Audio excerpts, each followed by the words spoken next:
We never had a proper send-in. Did you want to send us into the previous episode before sending us into the current episode? Are we recording? Yeah, we're recording. We've been recording for like 5 minutes now. Hey everybody, welcome to the Marvel Superheroes Podcast. I'm a legal machine, and with me is Diablo Frank. and Mr. Bear. and today we're going to talk about Doctor Strange, the Multiverse of Madness, Among other things. and Moon Knight, and Man Thing, and what else did we talk about? Inhumans. Inhumans. Good lord. All right, let's go. Following program has adult language and plenty of spoilers. Listener, be advised. The Marvel superheroes have arrived. Captain America, Fantastic Four, Hulk, Spider-Man, Iron Man, Spider-Woman, the God of Thunder,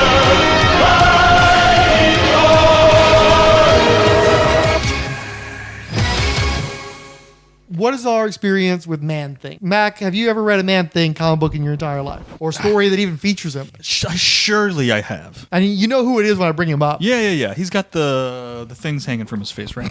He's got the fucked up face. Yeah. But can you, like, what can you tell me about that character just in general? Because you're a lifelong Marvel fan, but that doesn't mean you know everything about everybody. I've got a Shadows. Remember they were doing Shadows and Light, the black Sure. and white comics. Yeah. There's a Man-Thing in there. They're that I think- ripping off Did Bernie Wrightson do it, or somebody like that? I would hope not. Or Bernie Wrightson, maybe Jim Mike Starlin Starlin or or something. somebody? I think Starlin did one, a Man-Thing one. I know he did a Doctor Strange one for Shadows and Light, but Shadows and Light didn't run long. That was like 4 issues, right? Yeah. You sure it wasn't like a Liam Sharp or? It might have been Liam Sharp. Okay, because he had also done a run. It was one of those guys. A very brief run with J.M. DeMatteis on Man-Thing for some anthology book, a horror anthology. I think it was him and Werewolf by Night. But anyway, so you read a short story about the character. What can you tell me about him, though? What's his secret identity? How do you You're get his not going to believe powers? this. No color at all in the whole book. Yeah, it was definitely a black and white anthology. Think it was in a swamp. That's it. That's all you got. That's all I got. All those years of reading comic books, and Man-Thing is just like nothing. Just completely flew under your radar. No, it's not nothing. I gave you something. But it's not much. But so what happened in the story? You gave me nothing. Probably You gave me nothing. humidity. Yeah. So, Mr. Fix-It, particularly since this is all your fault. So, what can you tell me about your comic reading experience with Man-Thing? Didn't he fight the X-Men one time? He might have. I have a Or you vivid- wait, you're thinking of Krakoa, aren't you? No, I have The Living Island? No. I have a vivid memory of Man-Thing like on fire or something. Okay. Cyclops blasted him. Okay. Maybe. It sound. We don't I like ju- Cockrum Run or something? Like Second Cockrum Run, maybe? I don't remember. He made some appearances with Howard the Duck, didn't he? Howard the Duck debuted in Man-Thing comic books. Okay, I kind of remember that because my uncle was a huge Howard the Duck fan back in the day, and I remember him having those books. I remember looking at Man-Thing and thinking, "Oh wow, that's a cooler Swamp Thing." And I was And you thought this in like the early 90s or so? yeah. Well, I honestly I always liked the look of Man-Thing. I like Swamp Thing, but I've always liked the look of Man-Thing. Just in case people don't know what he looks like, can you describe him right quick? So he has big red eyes. He has almost like a trunk-looking root, like a dick root. I've heard him referred to. I don't think it's the dick root of a trunk.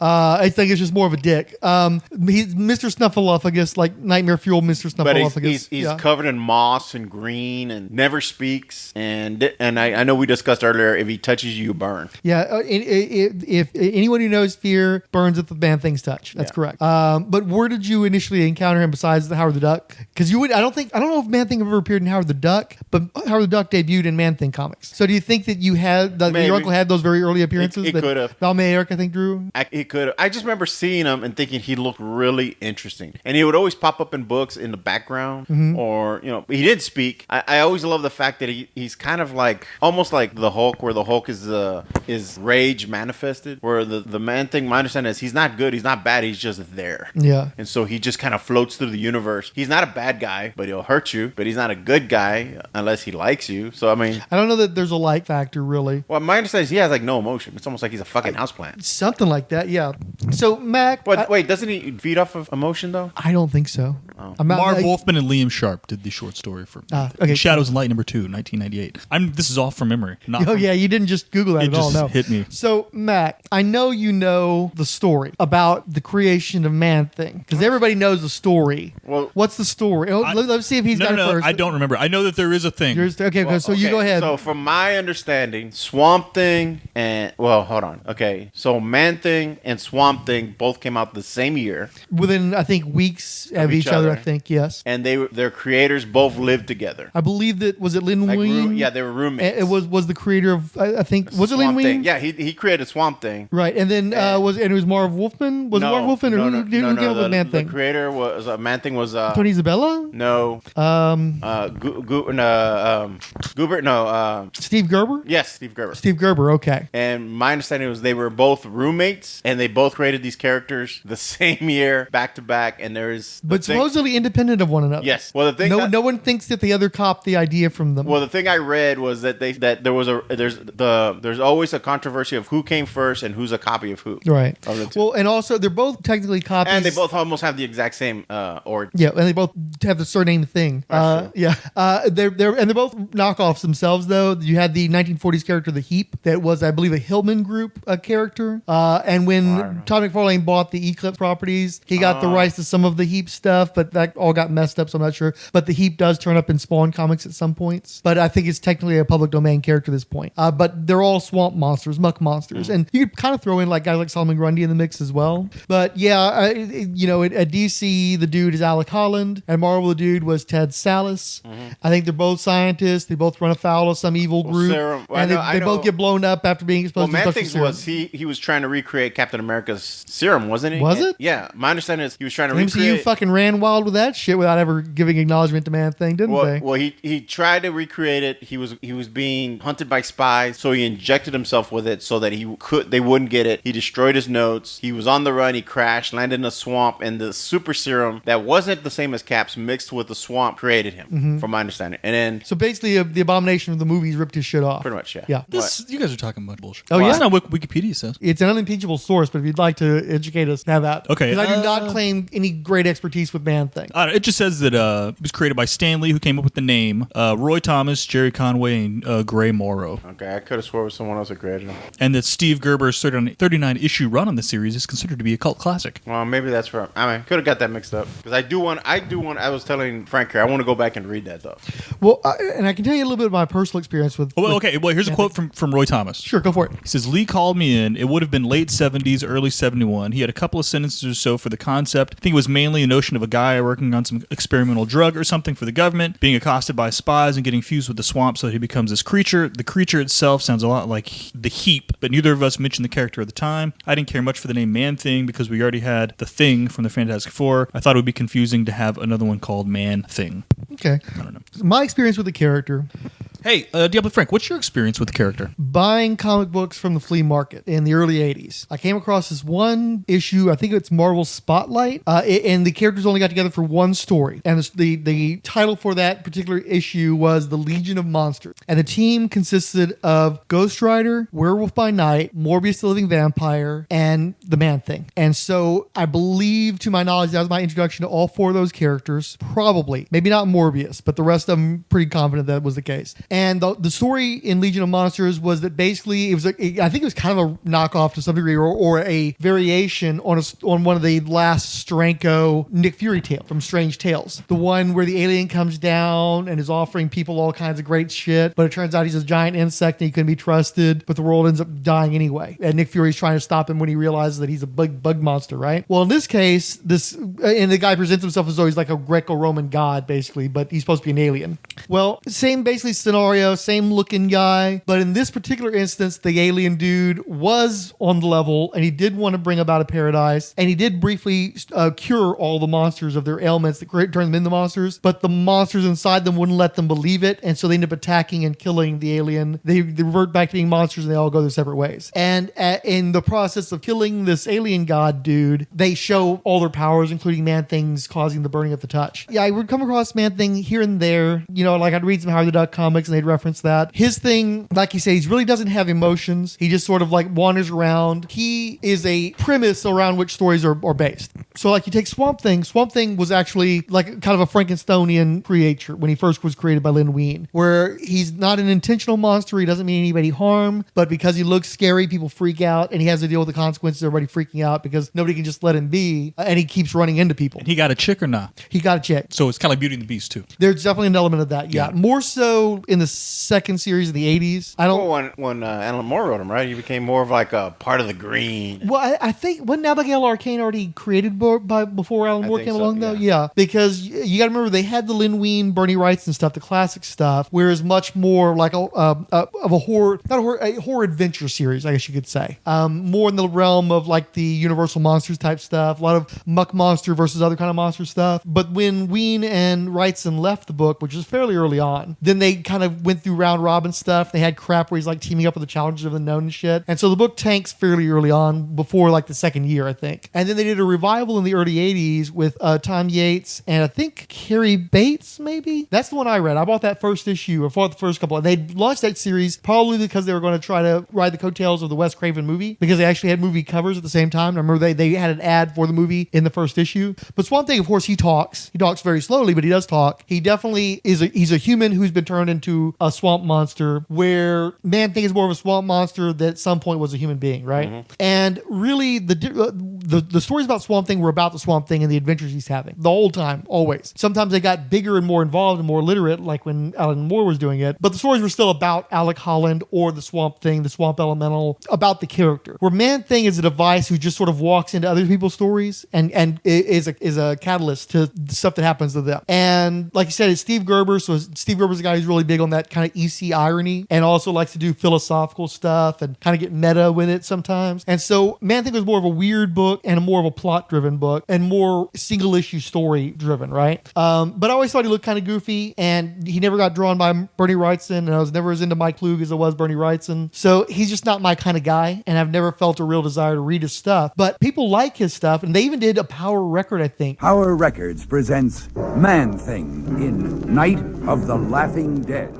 They did at some point one of the key Man-Thing stories. And it's like, wow, that was fucked up. They shouldn't have done that because that's a really dark, horrifying story. So you might actually like Man-Thing. I know you love Swamp Thing. Yeah. Well, the Man-Thing I kind of got into was whenever he was on Thunderbolts. And they kind of used him as almost like a gateway type character from the X-Men, where he was teleporting them to different like locations. And he was like in this tank full of water and swamp, moss and shit. And he just sat there and they're like, hey, we need to go here. And he would open a portal and they would go there and didn't talk, didn't really interact. He was just, from what I can remember, that run of Thunderbolts. He was like Lockjaw from... He pretty much, yeah. He was a version of Lockjaw. But I remember thinking, like, that's so fucking cool. Like, well, do you understand how Howard the Duck came in to do all that stuff? No. Okay, so... Didn't we do this episode already? Things got... Maybe we touched on a little in Howard the Duck. Things got cosmic in Man-Thing stories well before they got cosmic in Swamp Thing stories. Swamp Thing stuff was fairly grounded, no pun intended, for a long time. Hey-o.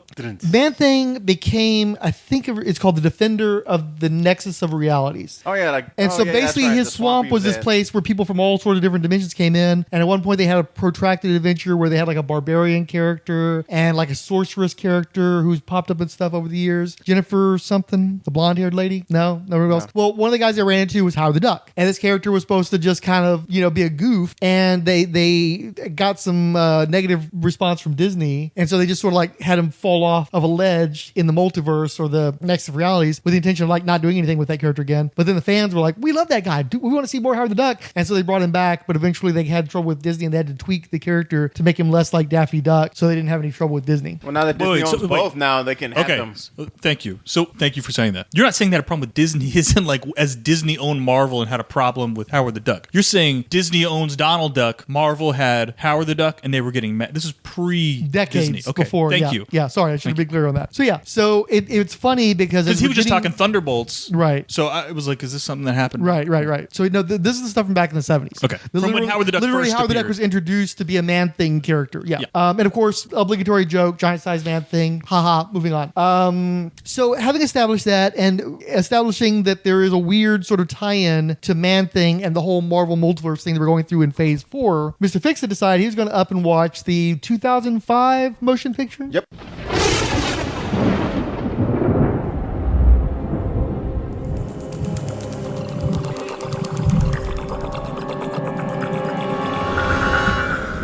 There is a sacred place in the deep swamp where the mangrove trees grow close together and the rays of the sun are never seen. My people call this place the Dark Water. It is here that the spirit of the swamp lives. Now the swamp cries out a warning, a time of retribution is here.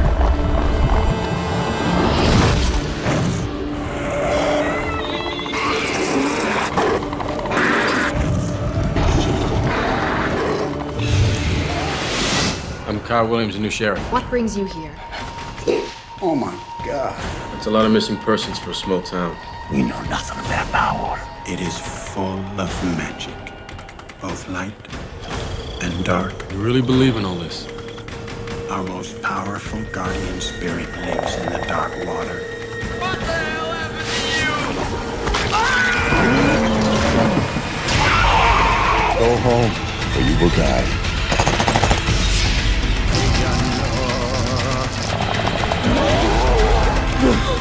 More things in that swamp than you'll ever understand.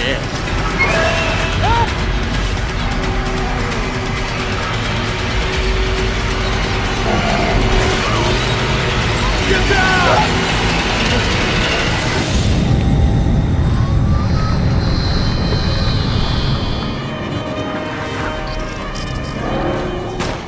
No man can stand against it alone.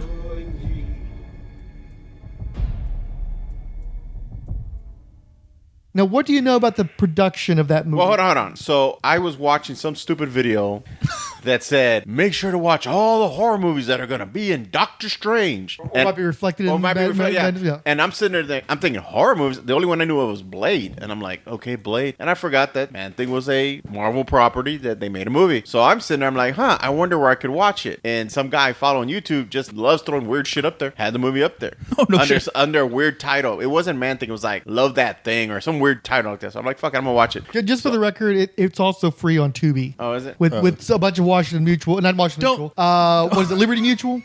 Liberty. Fucking hate that company. Hate those I will commercials. never buy anything from that company because I hate those commercials so much, and they're so oppressive. I hate the fact they use emu. Oh, I hate. Yeah, see, I can deal with the stupid. I like that he fucking- drives an old Plymouth Valiant. I think it's Yeah, freaking cool. I can deal You with the would. horrible fucking dock one. Well, he has that but the porn emu, stash, too. yeah. Oh god. You know he No, molests. I don't care You know about he the guy. molests that bird, right? Well, that Absolutely I Oh, he's think they fucking, get that- he's fucking that bird. He's fucking that bird. He's fucking that bird. Oh, he's fucking that. That's why that bird's upset He's trying to do sabotage too. He's trying Hey. to do beasties. He looks at that bird and go, "What that neck do?"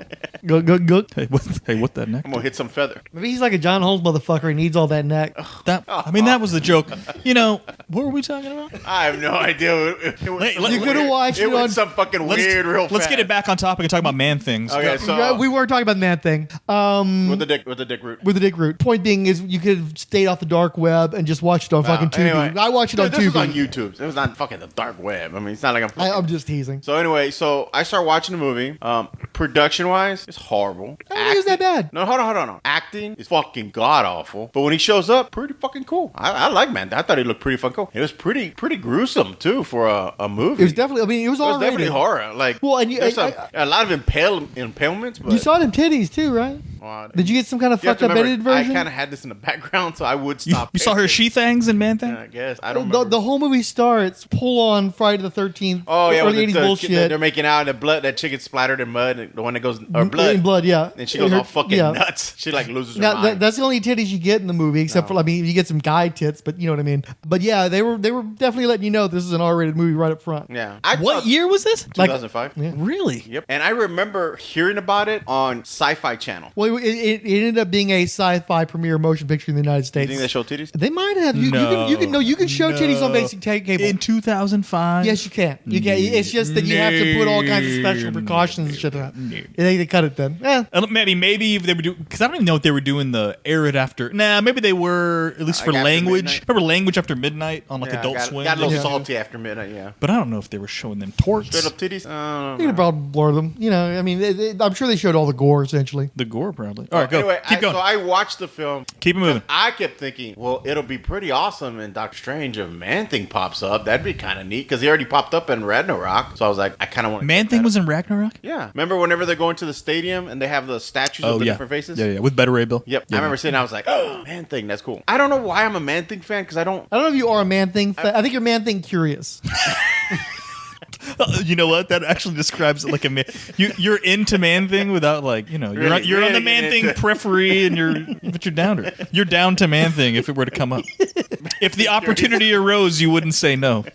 So, yeah, well, what do you know about the production of the movie? Nothing really. Okay. I mean, I just. So, you know, Marvel had the bankruptcy. Wait, they had bad accent. They weren't all Americans, right? There were virtually no Americans in that movie. Okay, I was like, there was some. I'm like, that does not sound Southern. It's supposed to be in the South, right? Oh, yeah, it's supposed to be the deep South. The deep, ridiculous Southern accent South. We're kind of in the deep South, and I'm like, I'd never heard anyone sound like that. Well, I will say that under normal circumstances, there's a lot of connection between Southern accents and Australian accents, but they didn't find the Australians that could do a good Southern accent. Let me Crocky, y'all. Yeah. A lot of famous Aussies can do pretty good American accents. I think that Aussies are better at American accents in general. Let's go down to the parish. Have you not seen Mad Max Beyond Hey, Thunderdome? like, how weird is it to hear Nicole Kidman speak with her native accent, for instance? It like fucks you up because you're like, oh shit, she's Australian. I forgot. You know, you don't even fucking. She's no. So up and you could forget. I think you're giving her a little too much credit. credit. She's like Mel Gibson, where every now and then Mel Gibson will Naomi slip it Watts. up. Do you remember most of the time the Naomi Watts is Australian? Right. No. Paul Hogan? You don't forget that Paul Hogan cannot lose the accent. Paul Hogan is a commercial actor who's got in the movie. Hulk Hogan? Hulk Hogan? No. What's the who was the first? Hugh Jackman? No. Yeah, well, Hugh Jackman's one. He does it a little bit too every now and then. Who's the first Hulk? Eric Bana? Isn't he? Yeah, Aussie. Yeah. Australian? Oh, is it? I didn't know. And then Chris Hemsworth, obviously. Yeah. He basically speaks Australian as Thor now, but when he's not speaking Australian, I don't really pick up on it. But Oz washing. Yeah. So what had happened was Marvel went through the bankruptcy, and Marvel had prostituted all their big stuff out there with shitty deals, with horrible contractual terms like, you get the Spider-Man character. All the Spider-Man characters you can make the movies of. Just give us money, please, because we're poor. In perpetuity. Yeah. So they didn't have the best stuff left over. And then they cut a deal with Lionsgate, or actually what they did is they cut a deal with Artisan to show how fucking down the tempo was. Artisan went out of business, or they merged with Lionsgate or some shit. That's how we ultimately ended up with shit like Punisher Warzone and stuff. Fucking love it. Anyway, but that's how you ended up with all these weird R-rated things that you're like, they were trying to do like Blade again, but they had to go with like lower tier characters as a result of that. And so Lionsgate, I think it was Lionsgate, ran off to Australia to make the Man-Thing movie. And I think Avi Arad said... Lionsgate? Yeah. Made Man-Thing. Or Artisan Entertainment or Lionsgate. I'm not sure what point who owned what. But anyway, they fucked off to Australia with like $5 to $7 million to make this thing. I thought it was more. No, it was like $5 to $7.5 million from what I understand. No, $5 to $7.5 million. So Avi Arad basically said, look, they went down to Australia. They're working on it. We could not get to Australia. We could not he literally said micromanage. We could not micromanage that. We could not keep it. We didn't keep good tabs on that because they're all the way over there. And I think there's some other stuff going on. I think there was a writer's strike or something in the United States and shit. And so they were hands off on that. And then when it came back, they were like, oh shit, we didn't want that to happen. And of course, they didn't take very much from the comic books. And it's mostly just like swamp monster who kills people story. Became what it became. So do you want to tell the basic plot right quick? Is really that much to go into? Or do you mostly just like, we can speed it up? Let's speed this up. Okay, short version. It's a rural southern town where the town's owned by a bad dude who wants to do all this industrial bullshit. Like drilling oil or something. Drilling oil and shit. But he goes to the dark swamp where the Man-Thing is at. The Indian he awakens the Man-Thing. Except this one wasn't Man-Thing. He wasn't a scientist. No, I think he was actually a Native American mystic or something. And so Man-Thing is basically being very unhero-like and just killing everybody left and right. Yeah, you got the one shaman that tries to stop him and he gets killed too. Yeah. And you get those few seconds of CGI where he's got all these tendrils coming out and stabbing people all over the place and stuff. Yeah. They had some really good fake bodies in the mix too. I thought it had a cool design. Yeah. I thought it was just, like you said, the acting serviceable at best. The directing, it's okay. Weren't you the one that told me it was aggressively bad? No, what I said was it was dull. Oh. It was so dull that I couldn't just sit there and watch it. I had to go do other stuff. It was aggressively dull. Yeah, the actors weren't terrible, but none of them had a character to play. So they just like went through these rote lines, and then you have like a really nice body, like creature body effect or a corpse effect or something. I thought the practical effects and did you recognize the blonde girl too? No. Patsy Walker. That's Rachel Taylor from Jessica Jones. Oh, okay. So she has multiple, like Chris Evans. She's one of those few actors that plays multiple characters across Marvel films. So we did that. So that was Man-Thing. Now Inhumans. I've been looking for you. What are we? What if I told you there's a place where people have powers like us? The city of Adelan. And I can take you there. We're Inhumans.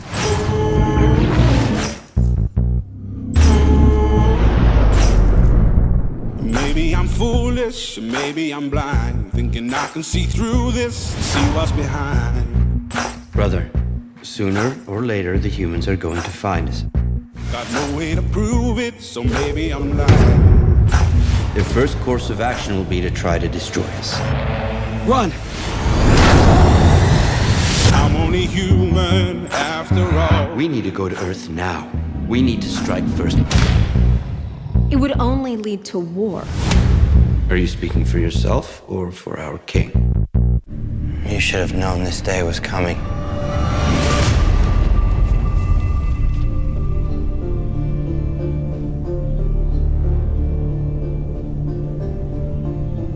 Are we supposed to follow our king and remain as silent as he is? We need to go to Earth now. We've been hiding here too long. Let's go to our rightful home. If we were on Earth, we would have a glorious planet to live on, thrive on. You're talking about betraying your brother. You're talking about treason. You're blind to his intentions. Right or wrong, he's dangerous. What I'm talking about is freedom. Freedom for all Inhumans. Are you going to use your voice to kill your only brother? First things first, I'ma say all the words inside my head. Esteemed members of the royal family, blessed are we to witness Terragenesis, sacred touchstone of our civilization. You may step out and fully reveal yourselves. We are Inhumans. We are defined by change. The days of Black Bull are coming to an end. We're here under the order of King Maximus. What has the king ordered you to do? Capture or kill. Your choice. I love choices. Should never have given me a choice. Honor me as your new king.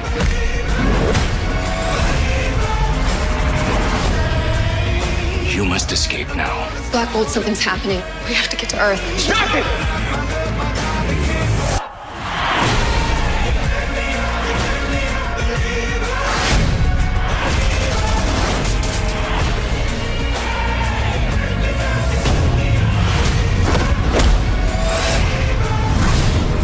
We will not let anything stop us, because nothing can keep us from being free. What the? Things are changing, and they're not going back.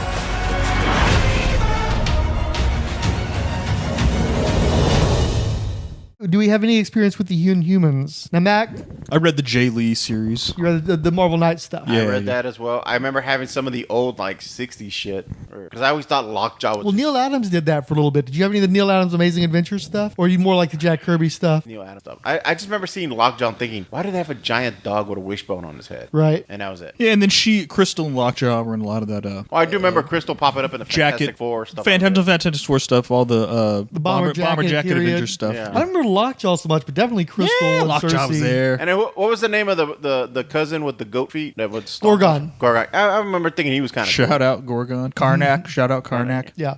Now, Mac, you probably missed the... Oh, and then also the Quicksilver series. Yeah. Oh, and you have a lot of exposure to Quicksilver, but Quicksilver is a mutant who hangs out and got married into the Inhumans. Right. And in his miniseries, he spent some of his time with... He actually had it was 15... There's a real great scene in that That was a John Ostrander series. I think Pasquale Ferriart. Yes, you're correct. There's a really great scene where he's there and he's like, because he's basically meeting his girlfriend's parents and stuff, whatever, and he's like trying to keep it cool, and he doesn't really, because he's a speedster, and he's like trying to keep it cool, so cool that he actually like eats all of his food before anybody else is even like taking a single bite, because he's a speedster, and he's like all awkward because he ate all of his food, and everybody's like, he was trying to not be awkward, and then he ate all the food and was like, uh-oh, what do I do now? Now I gotta sit here for... Anyway, fun. I like it when they mix the human elements in. Yeah. Fuck you guys. All right, keep going. and fix it besides the Jay Lee Paul Jenkins Inhumans. Probably we should mention the writer too. Did you ever actually like those characters besides Adam, the Marvel Knights? I always thought Black Bolt was kind of cool, and I like this power. He's one of those guys who's kind of a stealth powerhouse. People don't really regard him that much. Or No, but unfortunately, that's like what he's known for. The only thing he's known for is that he's like a stealth powerhouse. Well, I just to kind of bring it up further up ahead, but I liked it in World War Hulk, where the Hulk was using him like a fucking gun, like holding him by the back of his head and making him scream, so he would use his weapon against people. That's just fucking cool. But anyway, especially if you're a Hulk fan, yeah, big time. If you're a Black Bolt fan, he'd hold him like a Pez dispenser and make him. But besides that, I mean, I remember the TV show came out, and I think I lasted 2 episodes, and I've never finished watching it. Oh, you see, you only made it through the first 2? Yeah, I made it through the first 2. And you remember the whole big thing where like, we're going to put it in IMAX Where's the one where she got her hair all cut off? First one. Okay, so I only made it through the first one. I thought is that the one where Black Bolt's like on the street and there's cars, like police cars around him? It was within the 2 episodes, yeah. Because I'll be honest with you. And I was super pumped because I was at the time watching S.H.I.E.L.D., so I was kind of like, well, they didn't do too bad. They spent most of the 3rd season building up the Inhumans. Well, yeah, and I mean, S.H.I.E.L.D. wasn't fantastic great, but it was good. I mean, I enjoyed it. It was a good TV show, so I was thinking, okay, I mean, if they might be able to pull it off. Well, remember they kept talking about having the Inhumans in the Marvel Cinematic Universe, and it was going to be this big Game of Thrones kind of thing. It was going to be the Eternals before the Eternals. And right. I still wonder how much of Eternals DNA came from the Inhumans planned movie. Good chance. Nice try. And of course, Vin Diesel was going to be in it and shit, and it was going to be a big deal. And so that ended up being like the fucking fuckface. Like Perlmutter got in the divorce, essentially. Because it was, you remember what like Perlmutter was doing with the Inhumans, right? Like his big initiative.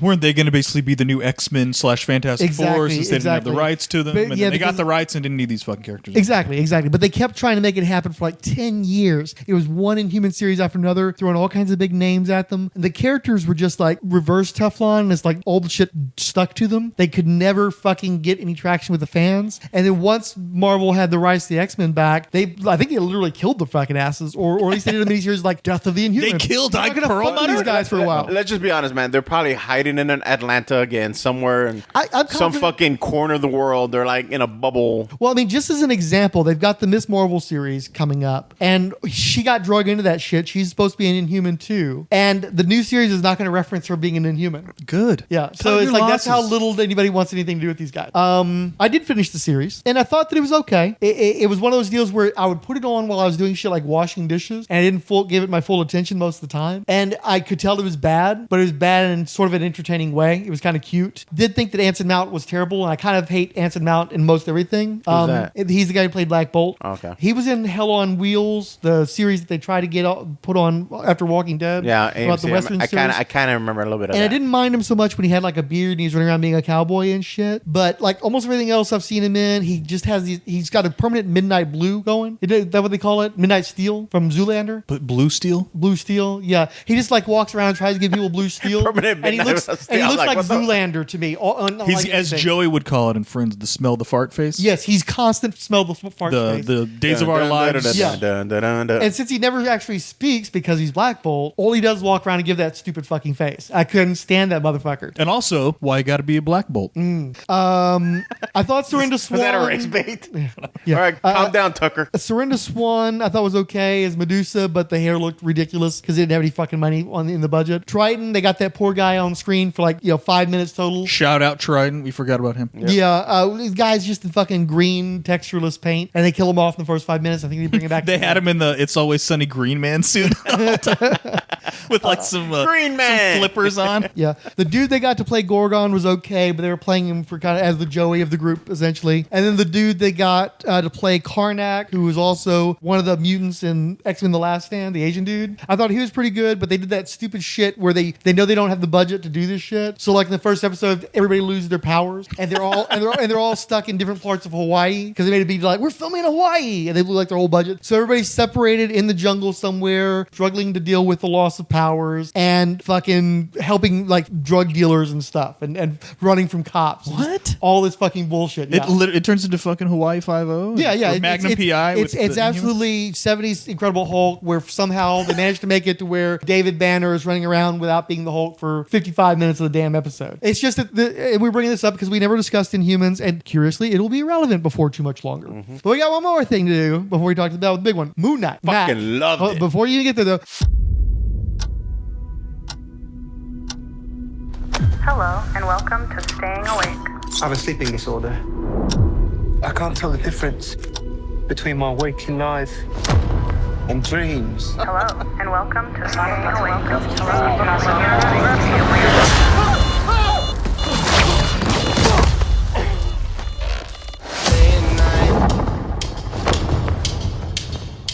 I think I'm losing it. We'll catch you on. You're bloody useless, Stevie. Stephen. I can't tell the difference between life and dreams. Thank you. Lost the contact lens. Hope you find it. Thanks.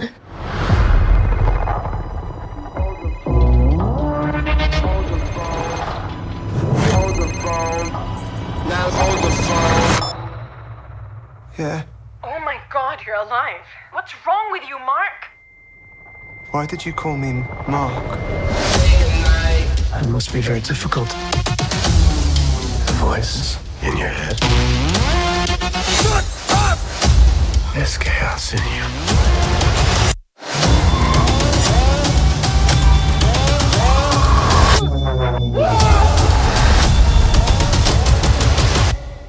Embrace the chaos.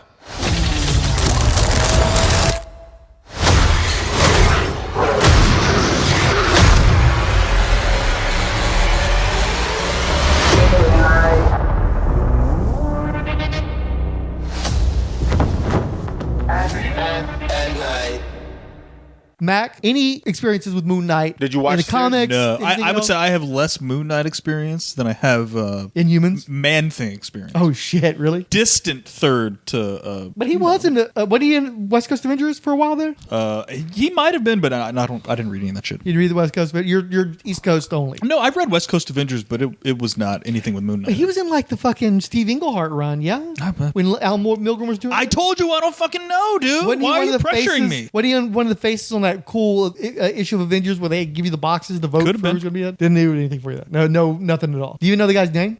Moon Knight, KNIGMOON, no hyphens. So now, Mark Spector. What comic books have you read, Moon Knight? How did you introduce that character? That was the first bootleg traceover comic character I ever learned to draw. Oh, yeah? When I was like 6 years old. I remember because I couldn't draw the feet, so I was able to draw the rest of the character, but I couldn't draw the feet. So I put the paper above the comic where the feet were. This was the Marvel Universe books. No, it's some splash page with Moon Knight, and I was able to duplicate most of it, but I couldn't draw Like feet. you're talking about his handbook entry? No, it wasn't. It was I think it was like a page at the back of a comic or something, and it was like a splash page of him, and I liked it. I didn't want to trace it. I was trying to draw it, drew everything down, could not get the feet. I almost went through the paper. I kept erasing it, so I just finally just put the fucking Should paper have over sent it to Image. You would have had a. Yep. Besides that, I did read some stuff of Werewolf by Night that he appeared in. I always thought he was a cooler Batman. So You liked it better than Batman? You thought he was cool? Or you just looked cooler? it just looked cooler. I mean, dude, Batman had the fucking ears, and Moon Knight has a fucking what would you call The it? hoodie? A hoodie. Yeah, just cowl. Yeah, cowl. I was thinking cowl, He yeah. has a hood. No, you're right. He has a hood. Shroud. He just seemed cooler at the time. Now, I really didn't get into him until the Jeff Lemire That's books. fairly recent. That was late teens. No, I'm lying. Warren Ellis wrote him. That was like and you know me, I'm a huge Warren 2015 Ellis or fan. so, yeah. I'm a big Warren Ellis fan. So I was like, oh, That's Warren the Ellis Mr. is right. Knight period, Yes. yeah. And so I read that, and I'm just like, okay, I like this. Like, this is fucking weird and kind of cool and unusual. So yeah, I read the Warren Ellis that led into the Jeff Lemire stuff, and then I didn't really touch anything after that. And then I saw the show was coming, so I was excited. Weird parallel there. So I think the first time I saw Moon Knight was in a Marvel team up, and I bought it because I thought that he looked cool. You know, and He wasn't even in like Marvel Comics Presents stuff, was he? I think maybe a little seemed bit. Like he would have been a good Marvel Comics Presents character. Well, the thing is, when Marvel Comics Presents was running, he had his own series. That's true. That's probably part of it. So what? Yeah.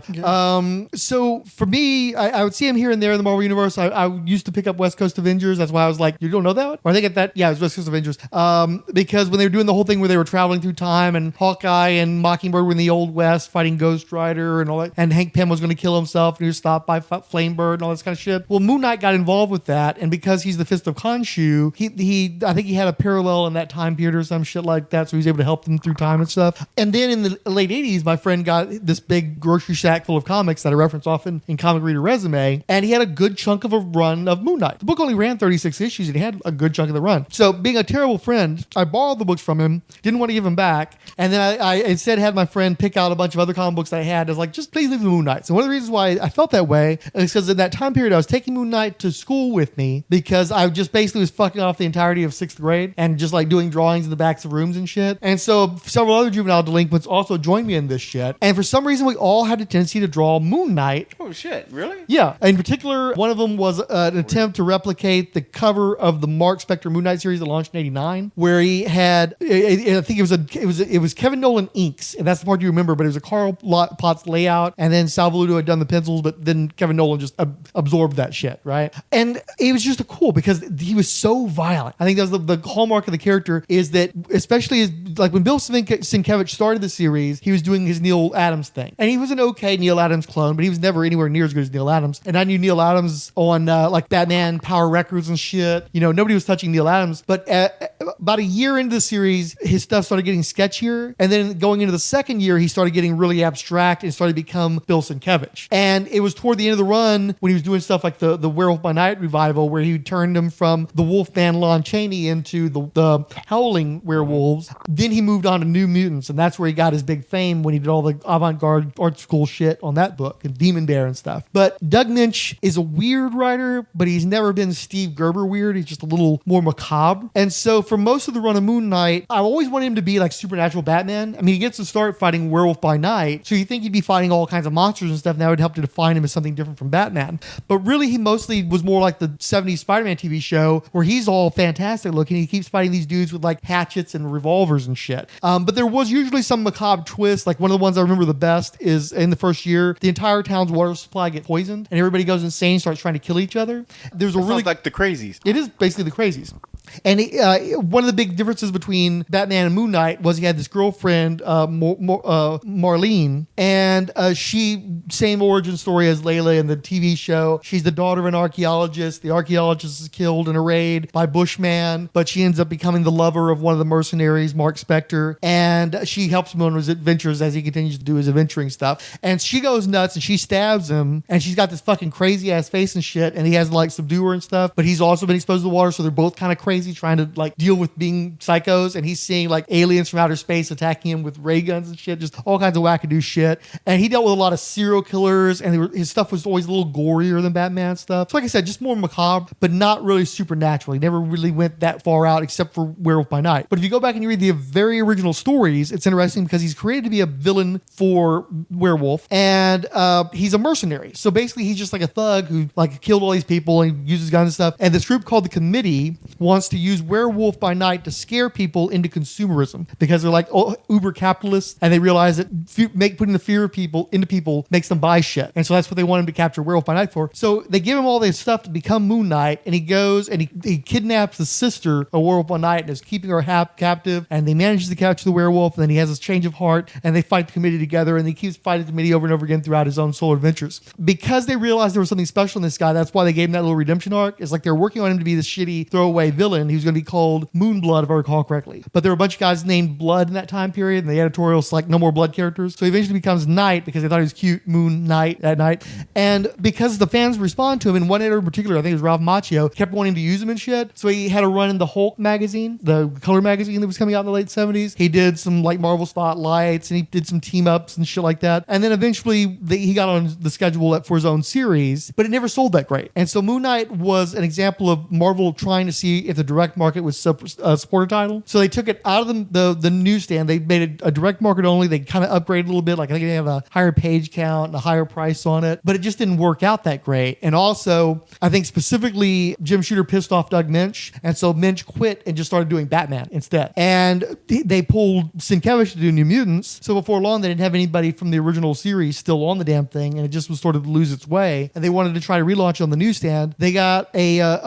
expert on Judaica America to write the last few issues of the book, named Alan Zelenitz, I think his name was. And he's the one who explicitly made Mark Spector Jewish. And not only that, but the son of a rabbi, and brought all that stuff into the series toward the end of it, which I've always thought was cool because he's one of the few explicitly Jewish characters in comic books, especially in Marvel. And so they decided to relaunch the series on the newsstand with this writer. It doesn't work. And then Chris Warner, the guy who did the early Predator miniseries. And it doesn't work out. That team only does 4 issues or 5 issues-ish. There was a 6th issue. There was a fill-in inventory story, I think, by Christopher Priest back when it was Jim Olsley and Mark Beecham. I bought that book for not on the newsstand, but around that same time period. Kick-ass story. I was going to say, dug it. that sounds like a good combo. Yeah, it was awesome. Some of the best stuff Mark Beecham ever did. And it's in the throwaway last issue of Moon Knight, and they canceled it. I think they canceled A, because the sales weren't that great, because I think it was still doing probably 100 and some odd thousand copies, which wasn't enough for Marvel at the time. But also, I think that was in the time period where Marvel was canceling a bunch of books to make room for the new universe. So it only got this little 6-issue run, which is horrible for Marvel. Marvel, just because you have a Marvel logo, you usually last at least a couple of years if they launch a series of Marvel. Got the Axe of 6 issues. People try to call it a miniseries. It was not a fucking miniseries. It just fucking failed. And that was they tried to tweak the character too. I think they subtitled it something like Fist of Khonshu, and they gave him an Ankh symbol on his chest instead of the moon. And they gave him all these gold accoutrements to make him look more supernatural. And he had superhuman strength that waxed and waned depending on what phase of the moon was at. And a few other elements, supernatural elements. They also made his face more visible through the mask, like it clung to his face flutter. So basically, they took all the stuff that you liked about Moon Knight and they fucked it up and ran it into the fucking ground. And then they did the 89 series. Chuck Dixon was doing that with Sal Voluto. He left after a couple of years. They went some round robin for a while there. Terry Cavanaugh wrote it for a little bit. James Fry was drawing it, which I thought looked fairly nice. I kept trying to buy it because I wanted to be into Moon Knight, but the book just sucked. Even with James Fry's artwork, Terry Cavanaugh just wasn't that good of a writer. They had like Gambit guest starring all the time, and they had one issue where he fought Doctor Doom and they gave him like Moon Knight armor, and he had like metal ink on the cover and shit.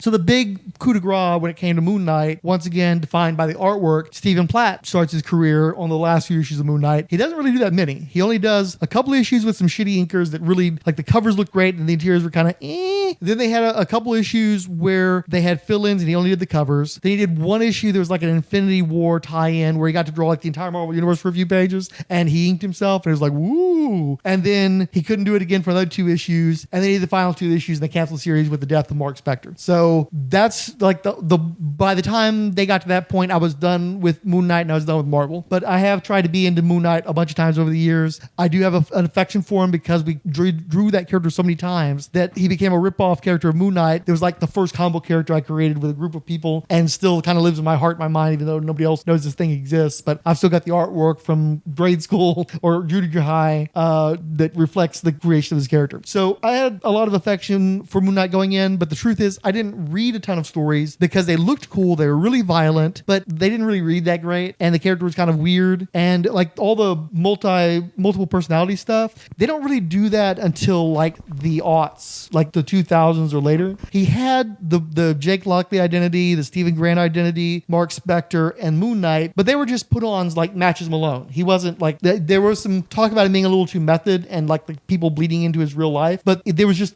suits he put on at that time. It was only later, I don't know if it was the Warren Ellis stuff or some other run, but that's when they actually started giving him dissociative disorder and stuff, and really playing with that stuff. Well, it probably was a Warren Ellis stuff.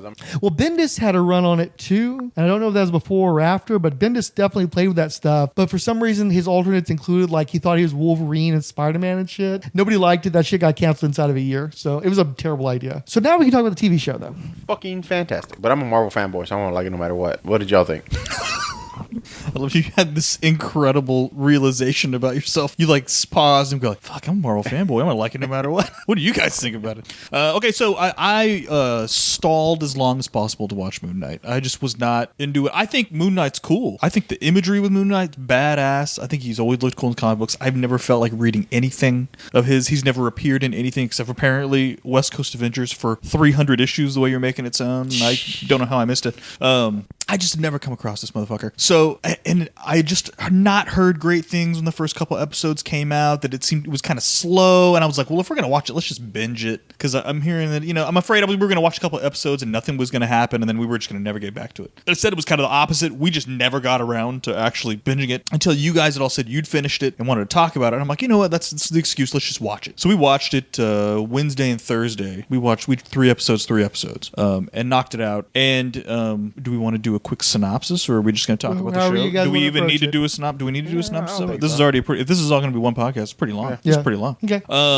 And okay, so Oscar Isaacs, right? Is Yes. is My Mark, new man Mark crush. Spector / Stephen Grant / Thought you were Moon into Knight. Poe Dameron. No. The actor. You're right. He was Poe Dameron. Yeah. You didn't like him when he was doing the Star Wars No, movies? not a big deal. Nah. No? So you didn't like Ex Machina or anything like that? Oh, good Ex Machina. So Ex Machina. Yeah, he's in that. Okay, I've never He's never Apocalypse, seen, which but is one of my I heard favorite it's villains. really good. I heard it's really good, Ex Machina, but Yeah, I've never it's seen good. it. He's Apocalypse. He was Apocalypse, Ugh. which was awful. The movie was terrible. Poe Dameron, who fucking cares? Those movies are gonna just vanish, or they'll become memes in 20 years, like the prequels Look, did. the prequels are beloved now, so who the They're fuck- not beloved. They're the memes. The memeification of it is beloved. Nobody actually likes the movies. It's horseshit. I think No. some of the millennials I are. like the No. prequels. Yeah. I like No. the prequels, but anyway, They're go fucking ahead. horrible movies. They don't make any sense. What else has he been in? He was in that I keep Coen feeling Brothers movie. like Oscar Isaac's supposed to be a thing. Oh yeah, but people- he's not Daddy, a thing. Dune. Oh yeah, dude. Oh, you're right. Okay, so he was in Dune, which Yeah. I liked He Dune. did an HBO special thing that I saw. He was in the Most Violent Year, I think, where it has to do with the mob garbage thing. That one was pretty good. Well, he did that one where he was part of a married couple. It was like the cable version of Marriage Story with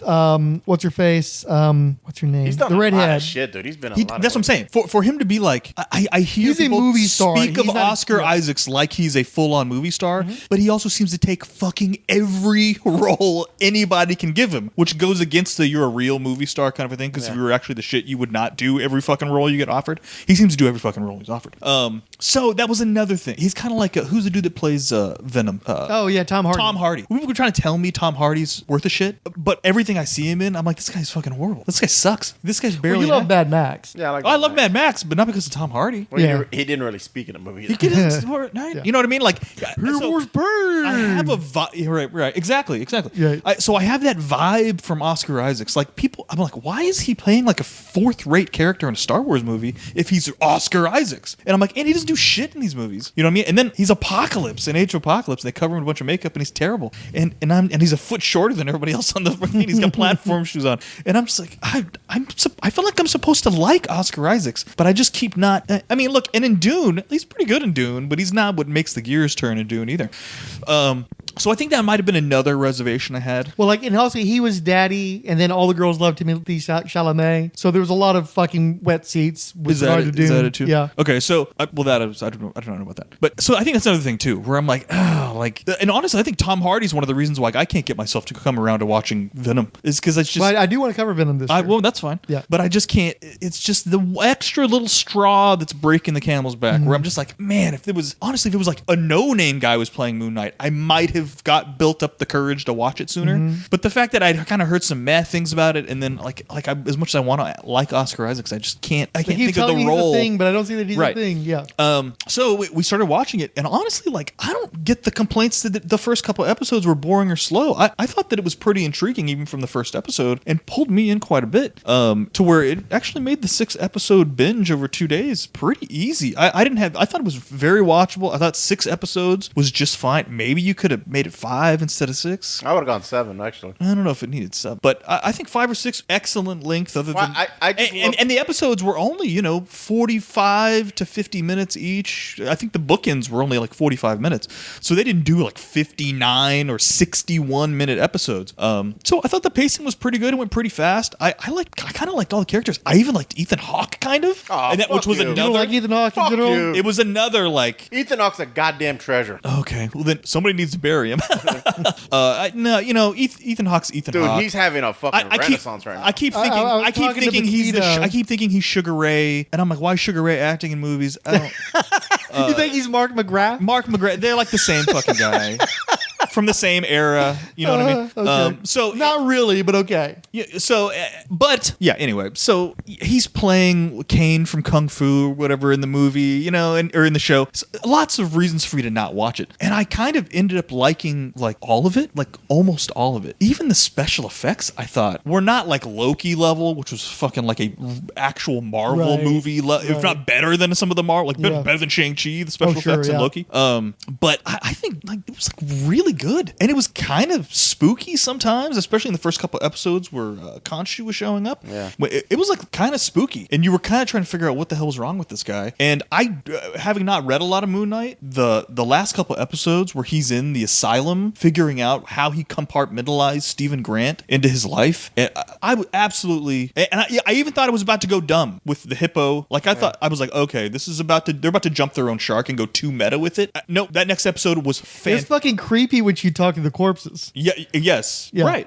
And I don't know, it all kind of worked for me. I'm not saying it didn't have its dumb Disney Plus moment. Like there's one moment where they're on top. It's after he and Khonshu turn back the sky to figure out where the consulate, which looked fucking awesome, right? And then so this the next episode he wakes up and he's out cold, and there's like a Land Rover coming through the dunes at them, and they start shooting at him with machine guns, so they roll down the hill, and then she like hides in a car, and they're just driving around like they don't, and then she throws a flare in the back and it blows all the bullets up, and I'm like, this is all, and then they just get away, and I'm like, you don't find out who was chasing him, and I'm like, please, you didn't have to have this episode could have just been 3 minutes shorter, because it was one of the dumbest fucking action sequences. Agreed. I don't know who came up with that, but the whole time I'm like, what, how did she end up in the car? I think they were trying to show her prowess, but it just was embarrassing. It was really bad, and he's just like lying there unconscious, but like, I think he's dead, and then the guy can't turn the gun around at her, so they have to try and like Austin Powers 18-point turn the truck around, and I'm like, this is fucking you've got all this desert here, guy. Took me out of the whole thing, and I was like, oh, it's horrible. Luckily they moved on quickly. It didn't have any ramifications later on,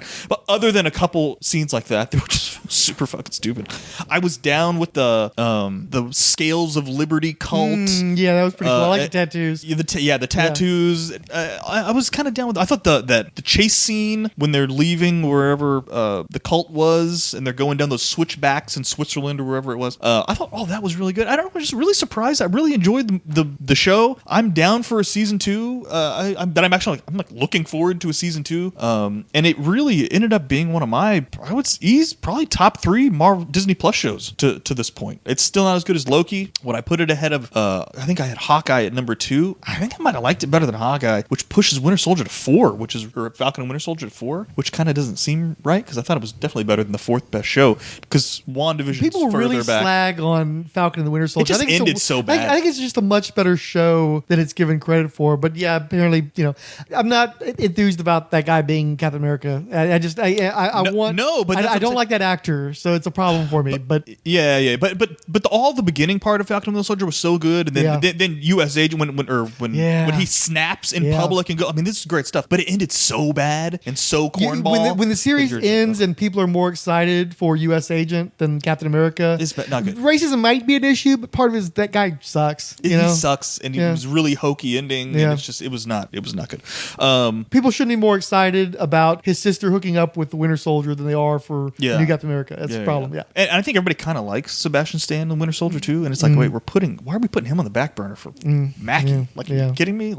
Anyway, but yeah, like for me, What If and WandaVision are way out the back of the pack. So I think 1 through 4 is grouped closer than 5 and 6, but yeah, I was really surprised how much I liked it. I thought the visuals were great. I thought the costume got on my nerves a little bit. That it was like sometimes Moon Knight was completely CGI. Yeah, like you would watch an actor. That big barrel chest was a little much. Yeah, he would actually convert into a fully CGI'd being, and I'm like, we don't have a Moon Knight costume. Like it's just completely CGI. And that's one of the problems I did have is I love the simplicity of Moon Knight's costume. Every time they tried to make it all ornate, it kind of a little mummy Egyptian. Yeah, and with that they went way like super ornate. But so dude, but it doesn't look terrible. It's not what I want, but I get why people would want it. But there was the scene where he's jumping down from the sky and his crescent cape. I love the crescent cape. I was like, oh my god! And my wife was like, is his cape like a crescent moon? And I'm like, yeah. She's like, that's cool, dude. And I'm like, I know, it's fucking cool as shit. I don't know, just I really ended up liking it like way more, and it's pretty brutal, and it was pretty adult, and I was down for all of it. I liked what is the chick's name in the show? Layla. I don't know her by name, but the character's Layla. Layla, yeah. I thought she was good. I don't know why she's not Maureen, but Layla's fine. Yeah, although the problem is that she looks really, really young. Does she? In the beginning, she looks young. She seems to age. I don't know if that's how they change her hair. later on in the last few, but in the first couple episodes, she's like riding around the bike with the helmet on, and I'm like, is she like a kid? And then she's like, oh, we're married, and I'm like, she's married? I'm like, what is going on? And then later on, she ages. It might be just how she was lit or something, because I definitely can see where you're coming from. I don't remember perceiving her as being super young, but I definitely saw that she was closer to age appropriateness in the back end. In the back end, by the back end, I was fine with it. But yeah, I just, and then the alligator god, the goddess, Aminet, I think it was. Yeah, Amet or whatever. Aminet, looked awesome. Khonshu looked really cool. Khonshu looks fantastic. I love how Khonshu's like a little kooky. Yeah. Well, and see, I have some cognitive dissonance because again, I'm so used to Khonshu looking like the statue from the old '80s series, but I'm aware that that's what he looks like in the comics nowadays because it was the comics were very coy. The early comics were about whether or not Khonshu actually existed or if it was the delusion that Mark Spector was under when he was dehydrated in the desert and shit. But I understand, like in the Warren Ellis series, I think the Jeff Lee Meyer series, they actually show Khonshu, and he looks like that in the comic books. That's your experience, right? I'm just going through my notes to see if there was. Well, while you're doing that, so why did you fall so deeply in love with Oscar Isaacs? I was watching an interview about Moon Knight. Dude just broke out in Spanish. I was like, holy shit, this man is multi-talented. No, he was just a great actor. He's Middle Eastern descent, but he said he was born in Latin America, though, right? Guatemala? Yeah, it's Guatemalan. But okay, so hold on. That's something I really like the way he was able to pull off Steven and Mark. There's distinct personalities, and I swear when he would do it, it was two different actors. No, it's not even two personalities. He looked different. His body changed. And it's more than just them doing the hair. I think it's the way he carries his eyes. Oh, no, he did. I think it was when Mark... Steven was almost like slumped over. Like, But I think he has his eyes wider open and he tilts his head back a little bit. Whereas Mark Spector, he does the brow forward and squints with the slight hair change. Like where I'm like, dude, these are like two different people. And he would do it within a scene. Yeah. Another thing I loved is all the reflections. The way they handled the reflections in this movie it was so good. Where he'd catch him in a mirror and Steven would start talking to him, or he would catch him in a mirror and Mark would start talking to him. They just handled it so well. I don't know. It was a really well thought out gimmick. It's a gimmick, but they really thought the gimmick well through. executed though, and they executed it really well. And they could have been super sloppy with it and crap, but it was all Oscar Isaacs that carried. He carried the shit out of you saw the acting that people fell for. He acted his ass off in the show for a Disney Plus show. Like, this man has no business putting this kind of effort in, and he fucking committed. And he committed that hard, and I think it helped me buy into it early. And anyway, sorry, we were talking about the actor specifically, so that's why I wanted to. What you were saying? Well, because he broke out into fluent Spanish and. Oh yeah, no, he was just interesting. I had seen him in Ex Machina and stuff like that, and I always liked him. But this one, just his acting chops were like next level. I was like, holy shit! Like when he was Steven annoyed the shit out of me. When he was Mark, I was like, now granted, when we got to the last two episodes and they bring in why Steven is created, I was like, fuck, that caught me off guard. I did not see that coming. And to me, I know I'm jumping ahead here. I enjoyed the whole series. I thought it was great. I got a little disappointed at the end whenever Mark makes the deal with Khonshu that he's going to be freed, and then everything's in. I'm thinking, it's kind of redeemed. I'm like, all right. And then they show Ethan Hawke's character being taken out and taken to a limo, and there's Khonshu, and I'm like sitting there, and he's talking about how Mark thought he got away, but he's never getting away. And of course, the third person that comes up, and then Jake Lockley. And I was talking to Fryho, and I was like, it makes more sense now because there's those scenes where there was ultra violent, and if you pay attention, Steven thinks it's Mark thinks it's Steven, but we never knew about Locke. Yeah, there's only like two scenes in the whole movie where it's not Steven or Mark. Two or three. There's several because he murders those guys he was trying to question. For because instance. they both wake the up. dudes on the cliff where the guy commits suicide. I want to say there's one more. Well, and also he broke those followers of Ethan Hawke's cult in such a way that it was maybe more than even Mark Spector would have done. I love the way that might have been Lockley too. Dude, I agree with you 100%. The ending kind of fell a little flat, and then the stinger was so good. It was like, everything got paid off at the end. In one scene, the entire payoff came. Yep. And you didn't see it coming. And it explained. And Fryho told me that he was walking away from the TV when he heard it still on, and he came back and he was like, oh shit, that killed it right there for him. And it just to go back now and realize those scenes where they blank out, it's Locke just fucking murdering, like without mercy. Because again, when he kills Ethan Hawke, doesn't even flinch, just plop, plop, plop, assassinates them. And you come to realize that Mark is fucked, that he's never going to escape. He's probably locked in his head, living in a fantasy world that he thinks he's free, and Locke's walking around being Moon Knight. I almost wanted to see what if Locke turned into a third version of Moon Knight, because you had the traditional Moon Knight under Mark, you had was it Mr. Knight under Steven. So what did Locke look like? And I was like, oh, please season 2 be whatever he looked like, some fucking nightmarish There's character. no commitment to a season 2, and I think that there might be something to them scrubbing some potential ties to the Marvel universe, because I don't know if Isaac wants to come back and do another thing. I think he did his thing and he may be done. Well, no, with he said if this story's there, I'll do it. Yeah, he said if the story's there, I'll do it. He said he loved it. He said it was a but great he didn't sign the fucking 18 movie deal. Well, no, and no one's really doing that anymore either. They're kind of I think even Marvel's kind of like, we don't want to go the Ezra Miller route, so let's. Well, it's not a two-way contract. They want to be able to access these people for a long period of time. I remember reading something where Marvel is going to actively look for unknowns, and just fucking poach that shit, so they can make that money. You can make that money, and so quit paying them Robert Downey Jr.'s all that money. Well, but we do have a problem with these guys aging out after 10 years too. So anyway, real quick, they also have a problem with getting people we all hate and don't want to go see their movies. Well, Mark Spector. I liked the way that it almost he became super dependent on Steven near the end, where it was almost like his brother. Well, I mean, when you're watching, they're like go back for Steven. Yeah. It wasn't anymore another person. It was it's him. It's his brother. And I was like, wow, that's so fucking just. Whoa, it was just. I don't know. I got chills that day. I was like, wow, this is real. So I put that at the top. When Steven fell overboard, I was like, I think I said no. Like I said it, and I'm like, I don't. And then he was like, no, not Steven. We got to go back and get him. I was like, if Steven would have been dead, quote unquote, I would be like, that fucking sucks, because I like that character, even though he's the same character as the other character, because they were so. And different. I love the way when he turns into Mr. Knight, he's just like jumping around and he's really goofy and like he's enjoying the power. Where Mark goes into like, I am the Knight type mood, very Batmanish. No, I love the whole series, and I like, again, I can't get over how good the gods look. Like Khonshu looked fantastic. The goddess, the hippo goddess looked great. Yep. Like when she popped up, she's like, hi. I immediately thought of Korg, like that goofy. It's not what you think it looks like. They have this goofy personality. I just fucking loved it.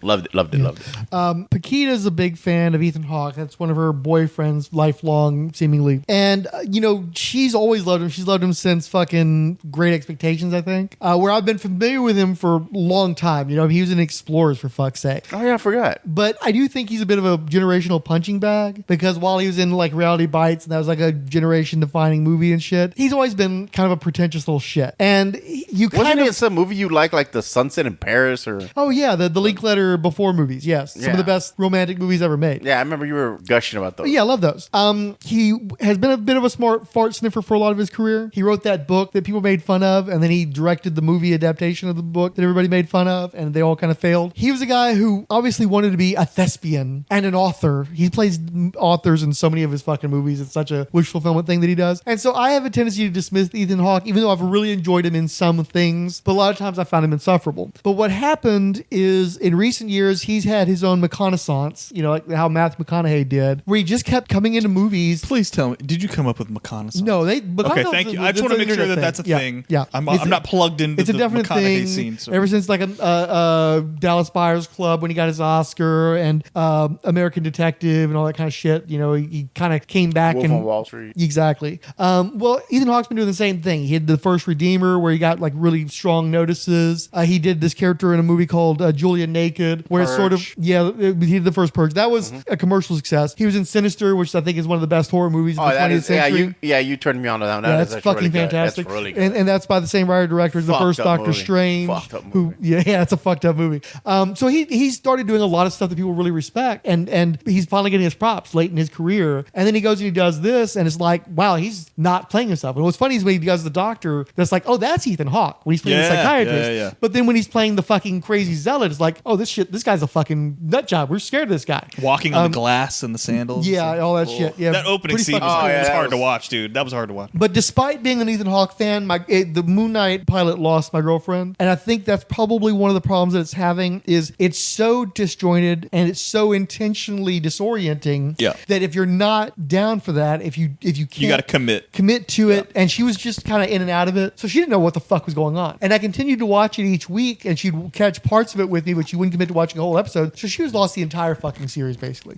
Yeah, so I could see where a lot of people probably, it's just too much for them to handle. And all the multiple personalities, all the shifting of time shifts and stuff. The episode where he's in an asylum and you don't know whether or not any of the thing you've watched has even happened and stuff. Well, see, this breaks that whole, it's such a Marvel cookie cutter show. Like, they've literally, every show that's come out has been something different. I think this is one of the most challenging things they've done in like movies, anything like movies or TV. I will say that it's still not as crazy as the comics got, and it's different enough from the comic books that I'm a little bit like, I kind of wish they were allowed to go further than they were, but also it's part of a shared cinematic universe, and I think they pushed as far as they could without breaking the model at all. So I respect the show. I enjoyed the show. I thought that it was good, especially the Layla character. They did really well by her. I thought that she was somebody who held her own without doing anything that would piss off the fucking misogynists and shit. I don't give a shit about any Scarlet Scarab bullshit. There's a one-off thing where she got powers and she looked cool, and she obviously enjoyed that shit, and everybody was like, oh, she looks cool. She did look cool. She looked great. That was a nice looking suit. You don't have to give her own fucking series and shit. But as a one-off deal, it was really cool they did that. Don't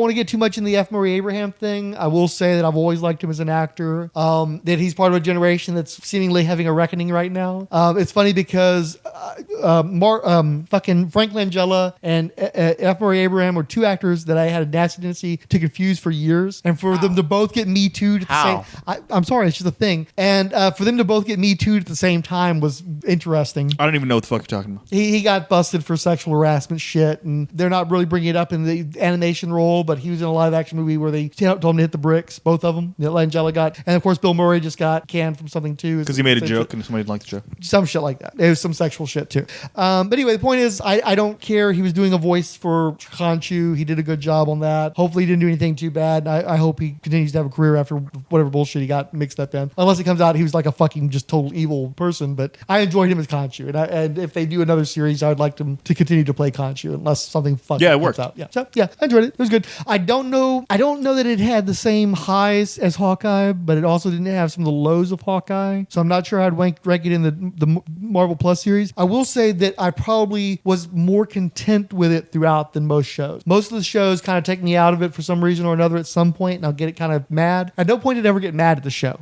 There's some close. Yeah, there's some stuff where I was like, well, I'm disappointed they didn't show that, or well, that was a little bit corny. I won't lie. Steven in that first episode was kind of working my nerves, but he definitely grew on me as the series continued. So I definitely enjoyed it. I don't understand people. I do understand it. I question where the people that criticize the show is coming from, because I think that maybe there's an issue with the viewer more than there's an issue with the show. I think it got review bombed too. Yeah. As we are Snyder bots attacking anything which that's is cool. Which is funny. I think somebody said something, but there was some country that didn't like something about it, and apparently they bombed it.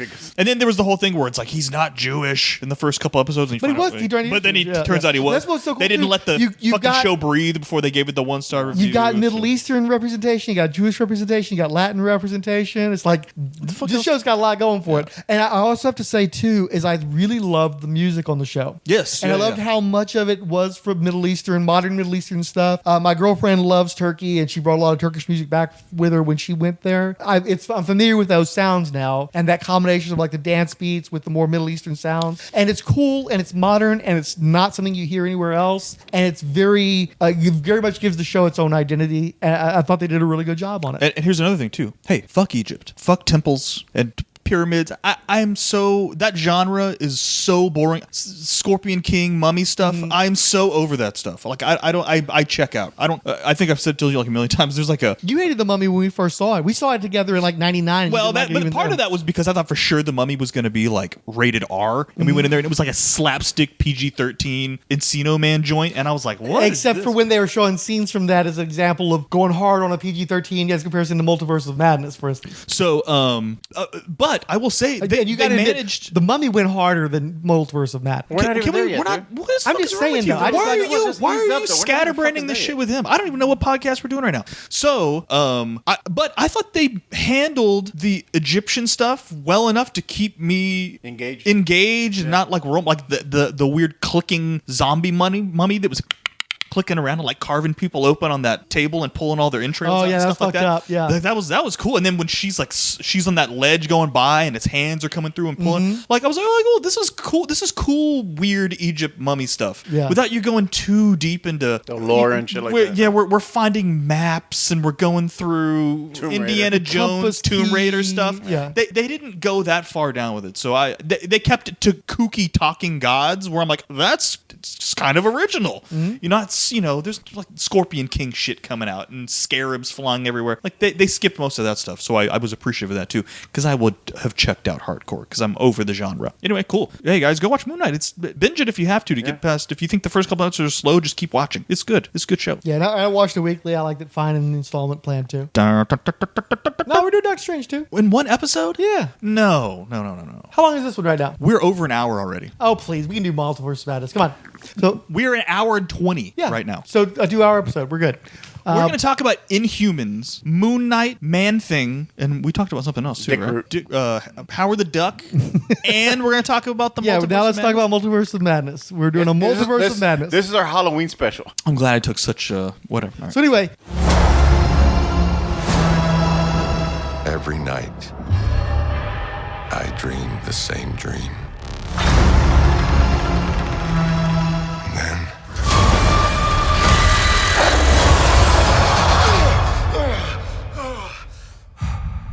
the nightmare begins.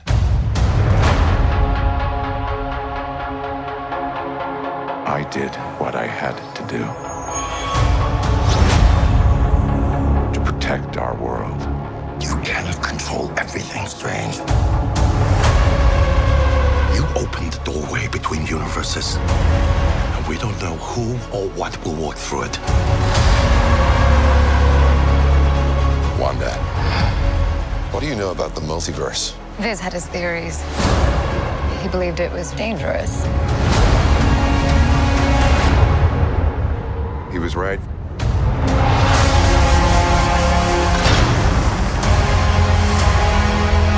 I'm sorry, Stephen. Your desecration of reality will not go unpunished.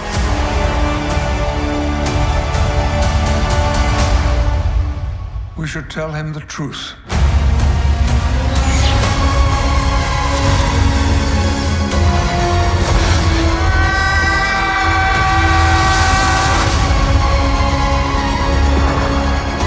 Things just got out of hand.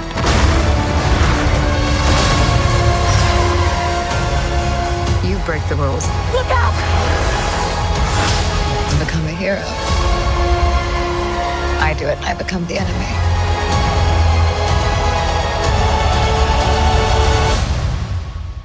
It doesn't seem fair.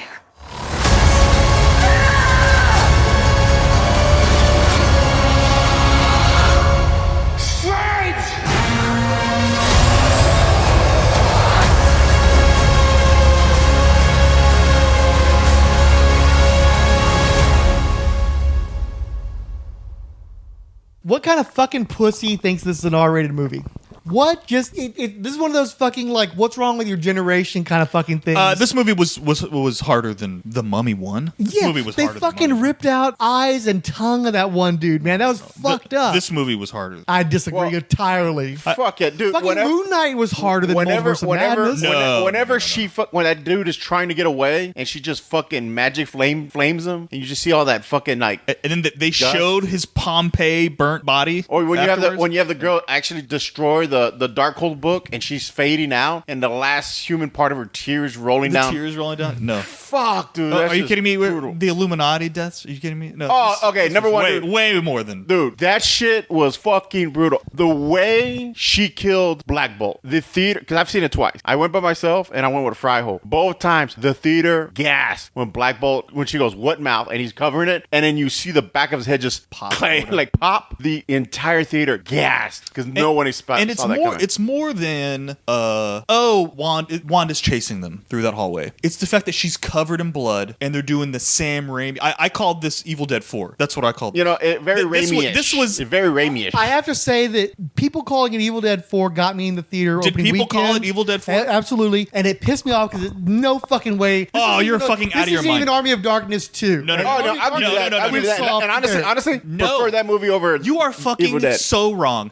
Because normally, at least the CGI is done by Marvel. This Sam Raimi did the CGI. Oh yeah, those demons were so fucking dimites. The demon cape. Her body fact, when she comes through the mirror, was it a mirror? Well, or a no. portal, You know what the big Raimi was part? The fucking doors. When they're trying to hide the water, and then you look and they do that cartoony swing, and then the door slams, and then they do the cartoony swing, and I'm like, when she's walking through the house, we're like all over this one. When they're walking through the house and the pictures of Wanda move and are watching her, I'm like, this is fucking Evil. We're watching the Evil Dead. Yeah, this is an Evil Dead movie with Marvel characters in it. But when she's chasing them with the limp through the hallways with the blood all over her face, what are you fucking talking about, dude? I swear to God, there was zero Marvel in this movie. Okay, that the voices of the demons had to be the same actress that they used for the Evil Dead. There's I swear to God, if you close your eyes and you played both those movies, the movie The Darkhold was the fucking Necronomicon, dude. Like, you're so full of shit right now.